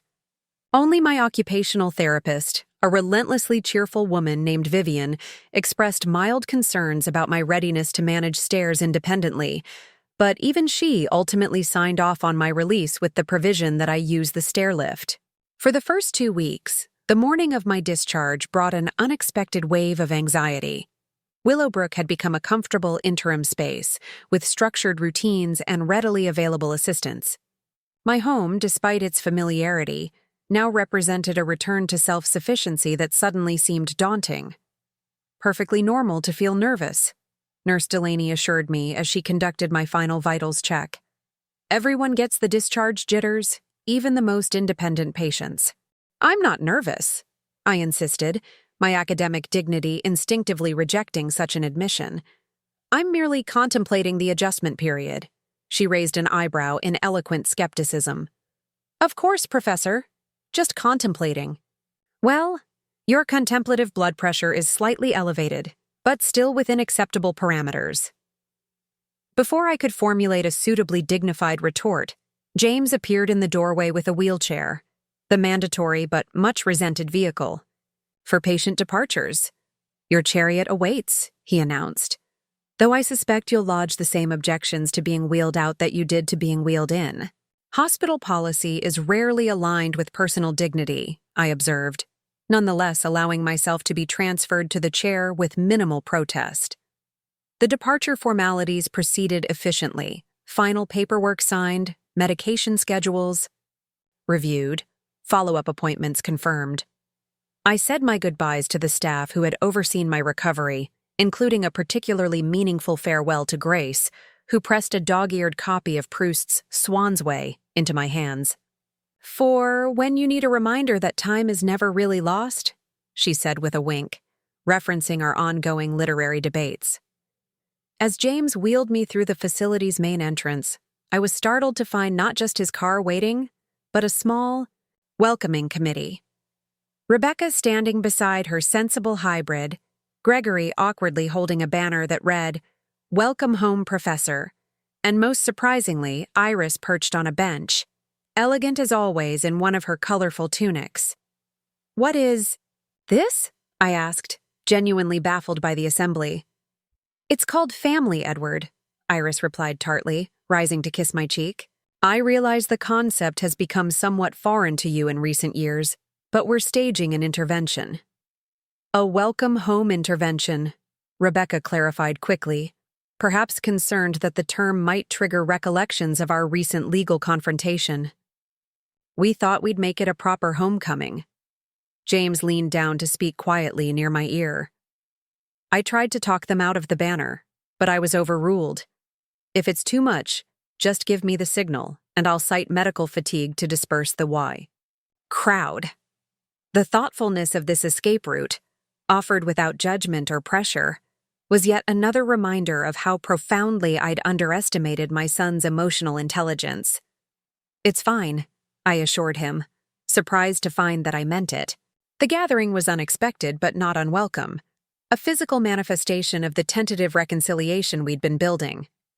The journey home featured a small caravan of vehicles, with James driving me in his practical sedan, followed by Rebecca. And Gregory, with Iris bringing up the rear in her impractically sporty convertible. "One should age with flair, Edward. You might consider trying it sometime." The procession felt ceremonial, marking a transition more significant than merely geographical. As we turned onto Maple Street, I found myself studying the familiar landscape with new eyes. The sprawling oak trees lining the avenue, the Victorian. Homes with their intricate gingerbread trim, Mrs. Peterson inevitably watching from her front porch, all appeared unchanged yet somehow different, as if my perspective had shifted during my absence. James pulled into the driveway, parking behind a van emblazoned with Northside Home Health Services. I raised a questioning eyebrow. "The nurse is already here to help get you settled," he explained. "Just for today and tomorrow, as we discussed. After that, it's just the 3 weekly check-ins you approved." The careful emphasis on my agency in these arrangements did not go unnoticed. Both my children were demonstrating a new attentiveness to the boundaries I'd so dramatically established. The front path to my home had been modified with a temporary ramp overlaying the 3 steps to the porch, presumably one of the accessibility improvements Rebecca had mentioned in her itemized letter. James helped me from the car with minimal fuss, correctly gauging when assistance was necessary versus when independence was preferred. As we approached the front door, I was struck by an unexpected detail. The antique brass knocker, which had been tarnished for years, despite Eleanor's periodic attempts at polishing, now gleamed in the summer sunlight. Someone had restored it to its original luster, a small but noticeable act of care for a home I had maintained but not truly tended since Eleanor's death. Rebecca stepped forward with keys in hand, then hesitated, seemingly uncertain of her welcome. At this threshold, she'd recently been legally barred from crossing. "Would you like to do the honors?" she asked, offering me the keys.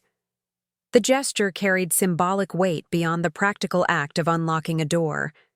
I accepted the keys, noting as I did that she had removed the decorative keychain she'd added, small silver scales of justice, and restored my original plain ring. The interior of my home had indeed been rearranged, though not as dramatically as I had feared. The formal dining room had been temporarily converted to a bedroom setup, with a hospital bed positioned to allow a view of the garden through the bay window. My favorite reading chair had been relocated beside it, along with a carefully arranged side table holding books, reading glasses, and a carafe of water. "We thought you might prefer this to being isolated in the back study," James explained as I surveyed the arrangement. "More natural light and easier access to the kitchen and bathroom." Rebecca selected the books, Gregory added, gesturing to the neat stack. "Said these were the ones you're always meaning to get to but never make time for." I examined the titles, touched by Rebecca's accurate curation of my perpetually deferred reading list. The gesture revealed an attentiveness I hadn't properly acknowledged. She had been paying attention to my interests and preferences even when I assumed she was merely tolerating my academic digressions. The nurse, a practical woman named Helen, performed a brief assessment before pronouncing me well enough to be left in family hands for now. She reviewed medication schedules with both James and Rebecca, outlined recommended activity levels and restrictions, and confirmed she would return the following morning. After her departure, Iris announced she had arranged for lunch delivery, because hospital discharge deserves better than whatever James planned to microwave. We gathered around the kitchen island, the dining table being temporarily displaced by my medical bed, for a meal from Giuseppe's, my favorite local Italian restaurant. The conversation flowed with surprising ease, punctuated by Iris's sharp observations and Gregory's unexpectedly dry humor. I found myself observing the interactions with the analytical distance of my professional training, noting the subtle adjustments each person made to maintain harmony. Rebecca checked her tendency to dictate arrangements, instead phrasing suggestions as questions. James contributed more actively than his historically reserved manner would have predicted. Gregory revealed facets of personality typically overshadowed by Rebecca's stronger presence. As the meal concluded, Rebecca cleared her throat with characteristic precision, a small sound that had historically preceded her most declarative pronouncements. "Dad, we've been discussing how to balance your need for independence with practical support during your recovery," she began, her tone carefully modulated. "We've prepared a proposal for your consideration." James nodded encouragingly as Rebecca withdrew a folder from her bag, a gesture so reminiscent of our legal confrontation that I tensed involuntarily. She noticed my reaction and paused. "This isn't a legal document," she clarified quickly. "Just a suggested schedule we thought might work for everyone." The folder contained a color-coded calendar, Rebecca's organizational signature, outlining a rotation of support. James would handle mornings before his workshop hours. Rebecca would cover evenings after her workday, and various home health services would fill the midday gaps. Importantly, the schedule included substantial blocks labeled independent time, in which no assistance was planned unless specifically requested. "The idea is predictable support without hovering," James explained. "You'll know exactly when someone will be here, but also when you can count on being completely alone." I studied the document, genuinely impressed by the thoughtfulness of its design. It addressed my need for autonomy while acknowledging the practical limitations of my recovery. More significantly, it represented a collaborative effort between my children, who had historically operated in separate spheres with minimal coordination. "This is remarkably thorough," I acknowledged, "and surprisingly aligned with my preferences." "We did pay attention all those years you lectured about balanced approaches," Rebecca said with a hint of her old sharpness, though softened by a small smile. "And Mom translated when necessary," James added, earning a laugh from everyone, including me. As the afternoon progressed, Each family member departed with promises to return according to the established schedule. James the following morning, Rebecca that evening to assist with dinner and medication. Iris was last to leave, pausing at the door to deliver a characteristically direct observation. "They're trying, Edward," she said quietly. "Both of them, in their own ways. Don't make the mistake of measuring their efforts against perfection, rather than against where you all were a month ago." With that wisdom delivered, she departed in a swirl of colorful fabric and subtle perfume, leaving me alone in my home for the first time in over a month. The house settled around me, familiar yet altered, not just by the physical rearrangements necessitated by my condition, but by the emotional reconfiguration of recent weeks. I moved carefully through the rooms, reacquainting myself with the space that had witnessed so much of my life story. In the study, now relocated to a corner of the living room, I found my desk arranged just as I preferred it, with current research materials neatly stacked according to my organizational system. On the blotter lay a small wrapped package with a note in Rebecca's precise handwriting: "A peace offering for your sanctuary." Inside was an elegant fountain pen, the same model Eleanor had given me upon receiving tenure decades ago, which had finally worn beyond repair the previous year. The thoughtfulness of the gift, aligned with both practical use and sentimental significance, brought an unexpected tightness to my throat. Perhaps Iris was right. Measuring today's imperfect peace against yesterday's perfect storm revealed progress worth acknowledging, even celebrating. As I settled into my reading chair with Grace's loaned copy of Proust, I found myself contemplating not just time lost, but time potentially regained. The carefully orchestrated system of support functioned surprisingly well for the first week of my homecoming. James arrived each morning with reliable punctuality, bearing freshly baked goods from the bakery near his workshop and the day's newspaper. His presence was calm and unobtrusive.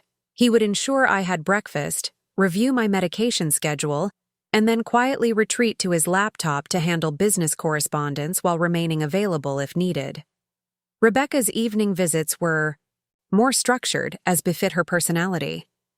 She arrived precisely at 6:30 each weekday, efficient and prepared with healthy dinner options and a mental checklist of recovery benchmarks to review. Unlike her previous controlling approach, however, she now presented her observations as information rather than directives. "Your color looks better today," she noted on Thursday evening as we shared a meal of grilled salmon and vegetables she had prepared with surprising culinary skill. "And you're moving more easily getting up from chairs." "The physical therapist says I'm progressing ahead of schedule," I confirmed, accepting a second helping of roasted asparagus. Though she still insists the stair lift is necessary for another week at minimum. Rebecca nodded, visibly restraining herself from reinforcing this medical directive with her own emphasis. The effort of this restraint was apparent in her slightly tightened jaw, a tell I recognized from countless academic debates throughout her childhood and university years. "What?" I asked, curious about her unspoken thoughts. She hesitated, then admitted, "I was about to launch into a detailed explanation of why the therapist is right and how falls are the leading cause of recovery setbacks in cardiac patients, but I'm practicing not doing that." I found myself smiling at this self-awareness. "Your restraint is noted and appreciated." "It's harder than it looks," she confessed with a rueful smile. "Every fiber of my being wants to pull out statistics and research papers to convince you to be careful." "I recognize that impulse all too well," I acknowledged. "Your argumentative tendencies didn't materialize from nowhere." This gentle acknowledgement of our shared traits, both strengths and weaknesses, marked another small step in our evolving relationship. The easier dynamic extended to practical matters as well. When Rebecca noticed my reading lamp flickering, that same evening, she asked if I wanted it repaired rather than simply replacing it without consultation. When I explained its sentimental value, it had been Eleanor's favorite for late-night reading, Rebecca nodded understanding and offered to have the wiring examined by an electrician rather than suggesting a newer, more practical model. These small interactions, accumulated over days, began rebuilding trust that had been severely damaged by our legal confrontation. The carefully maintained boundaries seemed to create safety for both of us, allowing Rebecca to express care without falling into control, and allowing me to receive assistance without surrendering autonomy. The weekend brought a slight modification to the schedule. James had a client installation that required his presence on Saturday, so Rebecca adjusted her law firm commitments to cover both morning and evening. I assured both of them that I could manage several hours alone between these bookends, with the home health aide midday visit providing additional support. "I'm a recovering cardiac patient, not an invalid," I reminded them during a family dinner. Friday evening. "A few hours of solitude won't precipitate a medical crisis." "We know, Dad," James assured me. "But humor us a little longer? The first 2 weeks are supposedly the highest risk period for complications." I acquiesced to their concern, recognizing it as the appropriate middle ground between dismissing their care and surrendering to overprotection. This balancing act, accepting help without resentment while maintaining appropriate independence, was proving to be the central challenge of my recovery. Saturday morning unfolded according to the adjusted plan. Rebecca arrived early with breakfast and fresh coffee, efficiently managed my medication schedule, and ensured I was comfortably settled, before departing for a few hours of unavoidable work at her office. The home health aide, a practical woman named Susan who reminded me somewhat of Nurse Delaney, arrived for the midday check-in, efficiently assessing my vital signs and supervising a short walking exercise before declaring me stable and suitably stubborn.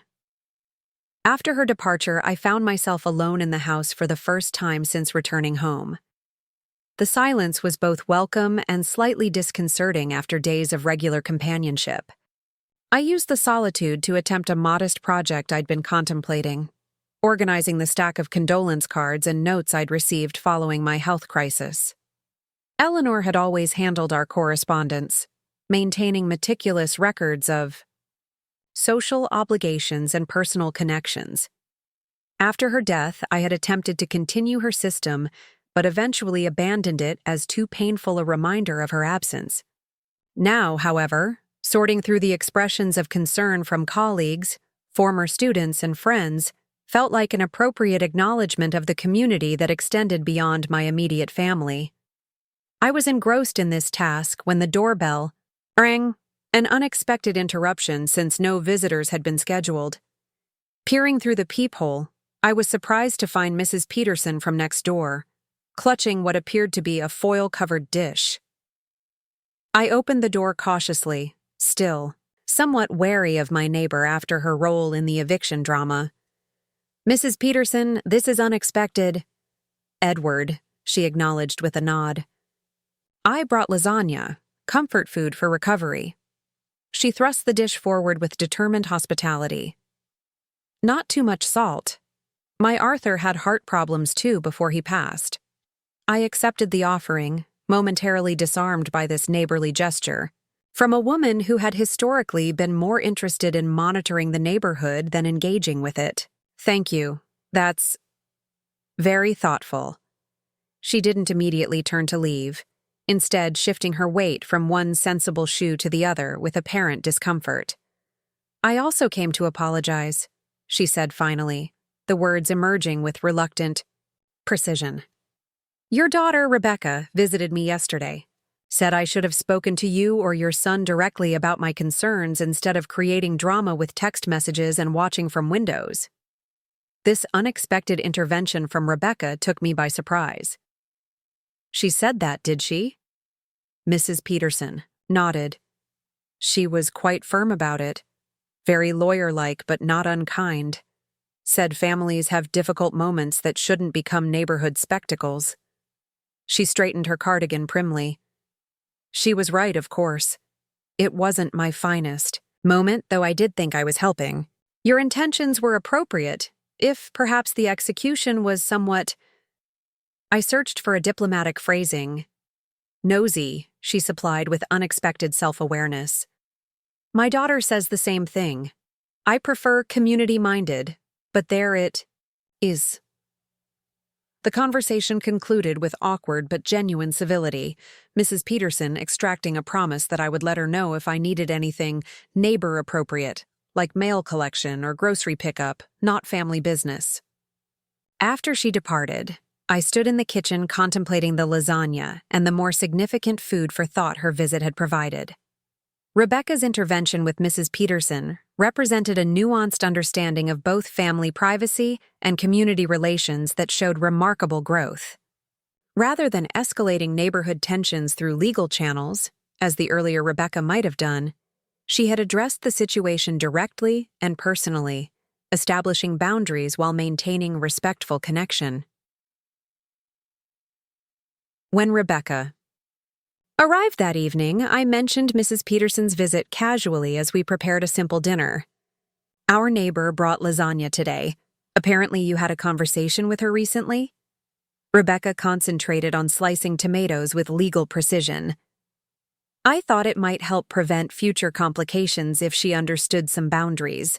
She meant well, but her involvement complicated an already difficult situation. It was thoughtfully handled, I acknowledged. A more measured approach than a cease and desist letter. Rebecca's lips quirked in a small smile. I did draft one, actually. Force of habit. But then I thought about what Mom would do. The invocation of Eleanor's approach stopped me momentarily. And what was that? She'd bake something, go over in person, and somehow leave everyone feeling good about doing the right thing, without ever making them feel wrong about what they'd already done, Rebecca said, her knife pausing above the cutting board. I'm not quite there yet on the baking or the making everyone feel good parts, but I did try the personal approach. The moment felt significant, Rebecca consciously emulating Eleanor's relational wisdom rather than dismissing it as inefficient or unnecessary.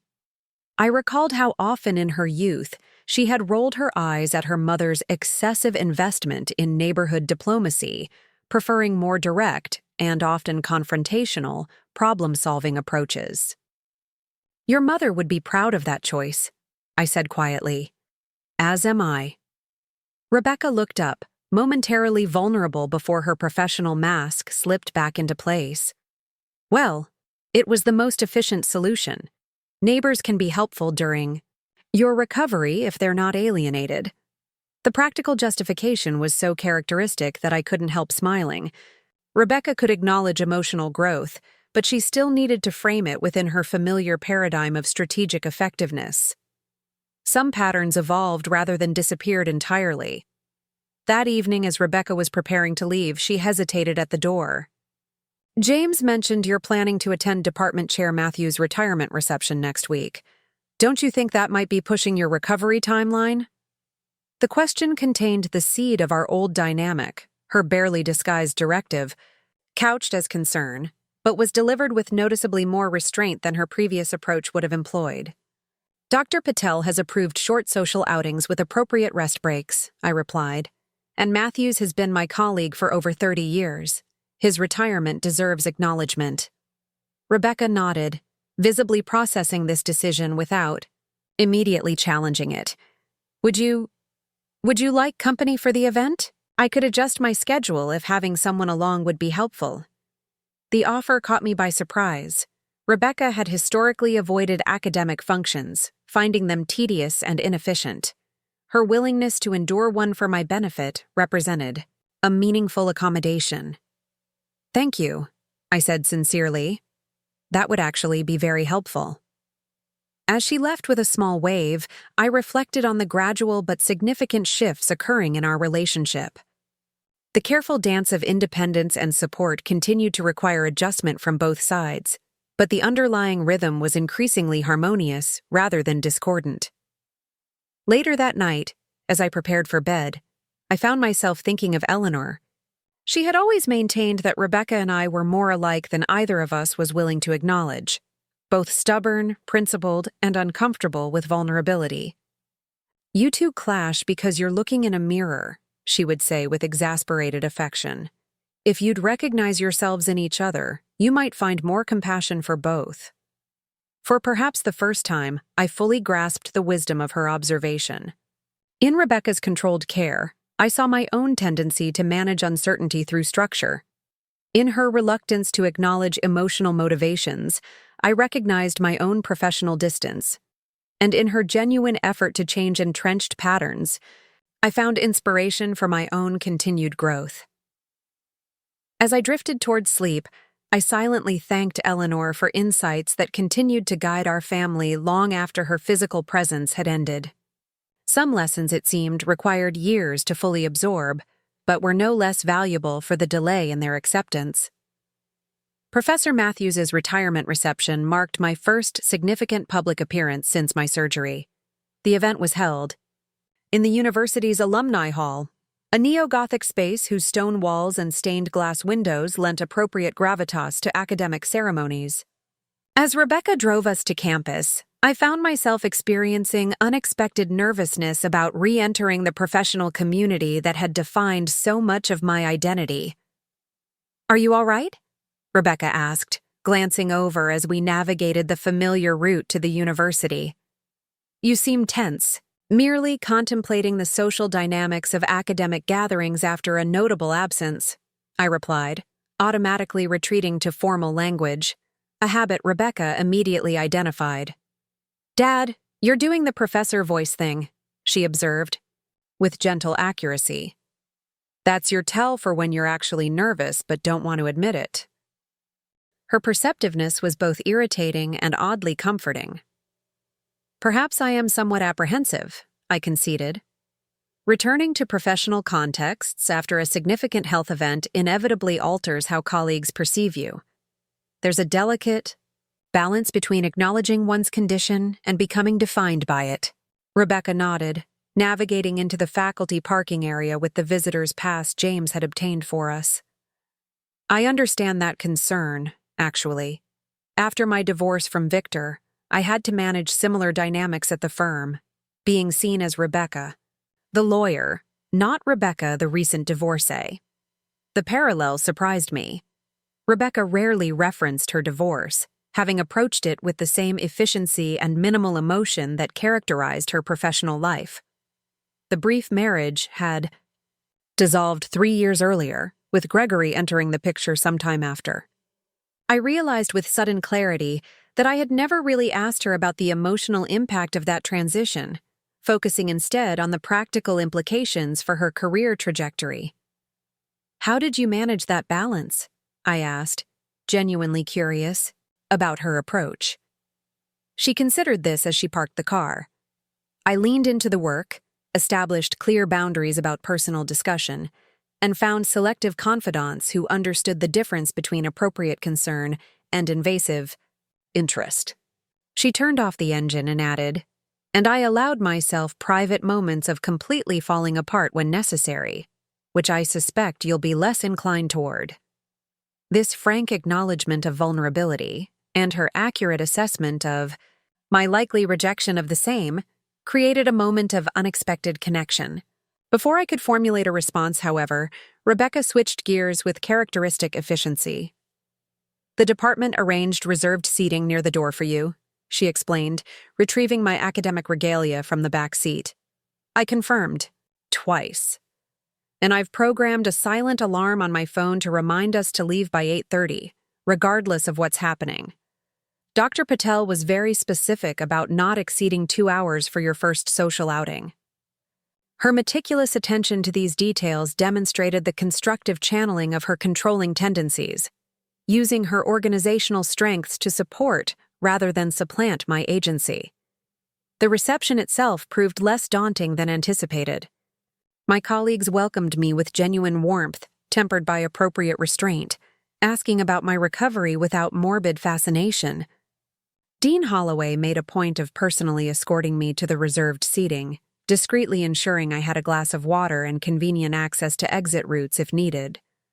Rebecca remained close, but not hovering, demonstrating surprising social adeptness in academic circles she had historically avoided. She engaged several of my colleagues in substantive conversation about their research, revealing a more nuanced understanding of my professional world than I had credited her with possessing.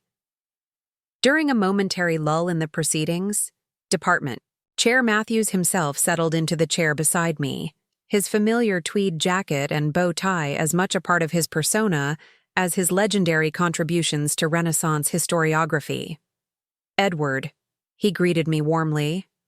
"Having you here means a great deal. I wasn't sure you'd be up for it so soon after your medical adventure." "I wouldn't have missed marking the end of your distinguished tenure, Richard," I replied sincerely, "though I confess I'm operating at something less than full academic capacity." He waved this qualification aside. "None of us are at full capacity. At these functions, that's what the mediocre wine is for." His expression grew more serious. "I understand there were some family complications during your recovery. Sorted now, I hope?" The gentle inquiry reminded me that academic gossip networks rivaled any small town's efficiency. "Largely resolved," I confirmed.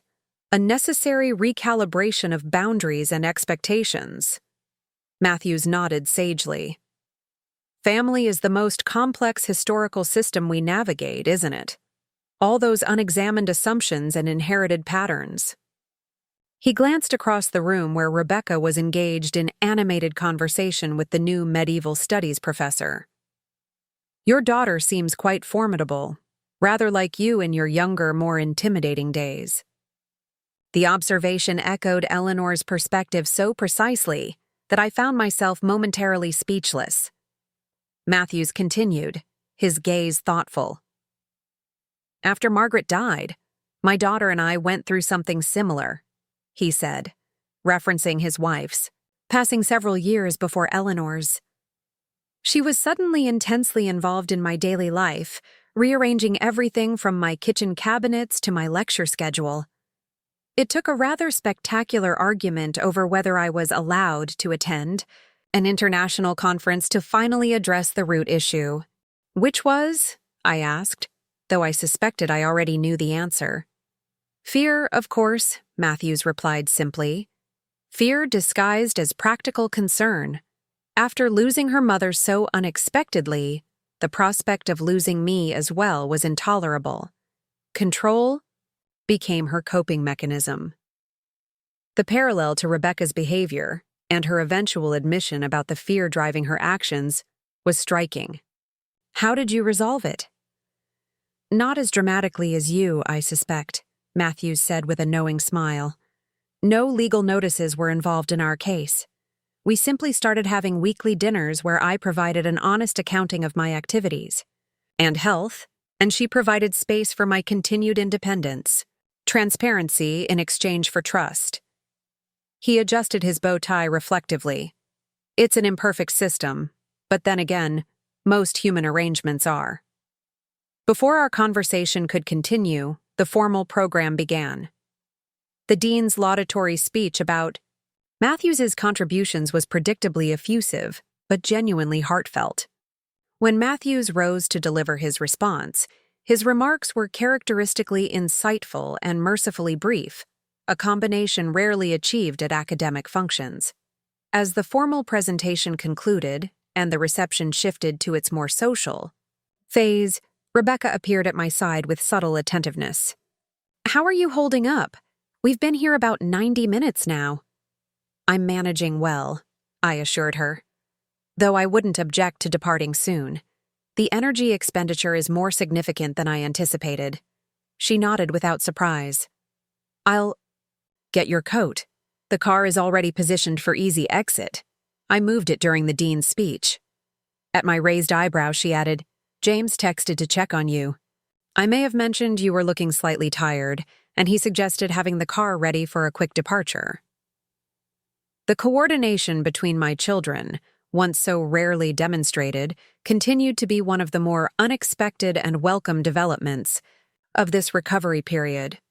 The journey home was quiet, both of us processing the evening in companionable silence. As Rebecca helped me navigate the front steps, offering her arm for balance without insisting I use it, she finally spoke. "Thank you for letting me accompany you tonight," she said, unlocking the front door with her recently returned key. "I know these academic functions aren't my usual territory." "You navigated it admirably," I acknowledged. I noticed you engaged Professor Chen about her East Asian trade route research. That seemed a surprisingly specific area of interest for you.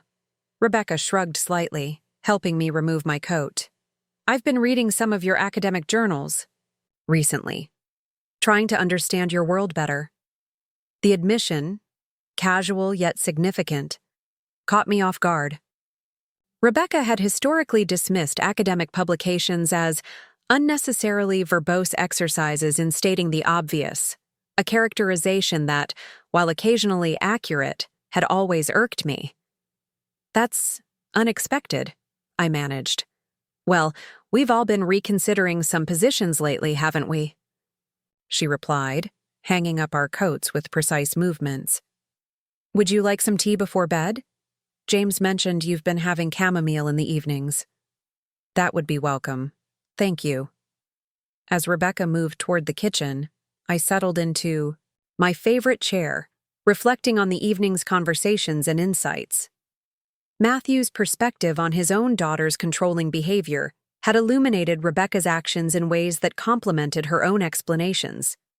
Fear, not merely personality, had driven her overreach. Understanding that root cause didn't excuse the boundary violations, but it contextualized them in a way that made reconciliation more achievable. Rebecca returned with 2 steaming mugs, settling into the chair opposite mine. You seemed deep in conversation with Professor Matthews. Department politics or actual historical debate? Neither, surprisingly. We were discussing family dynamics, specifically how health crises affect parent-child relationships.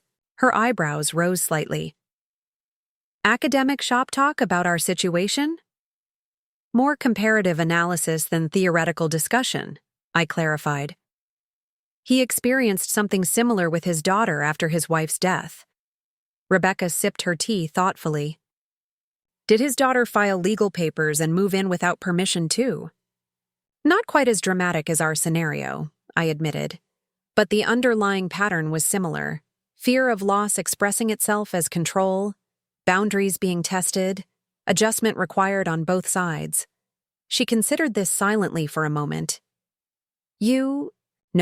In law school, they taught us that most conflicts arise not from malice, but from competing legitimate interests. Both parties usually believe they're justified in their position. A perspective historians generally share, I noted, though we tend to have the advantage of studying conflicts after their resolution, with all the clarifying benefits of hindsight. Rebecca smiled slightly. No such luxury in family disputes. We're writing the historical record in real time, making all the messy mistakes that scholars will later analyze with such confident clarity. The observation was surprisingly insightful, revealing a depth of self-awareness I had not always credited her with possessing. She continued, her tone more hesitant than her usual declarative certainty. I've been thinking about what you said, about autonomy versus care, about how help that dismisses agency isn't really help at all. She set down her mug carefully. I'm trying to learn the difference. It doesn't come naturally to me. If it helps, I offered, it doesn't come naturally to me to accept assistance even when it's appropriately offered. We're both navigating unfamiliar territory. This mutual acknowledgement of growth areas created a moment of connection more authentic than many we had shared in years.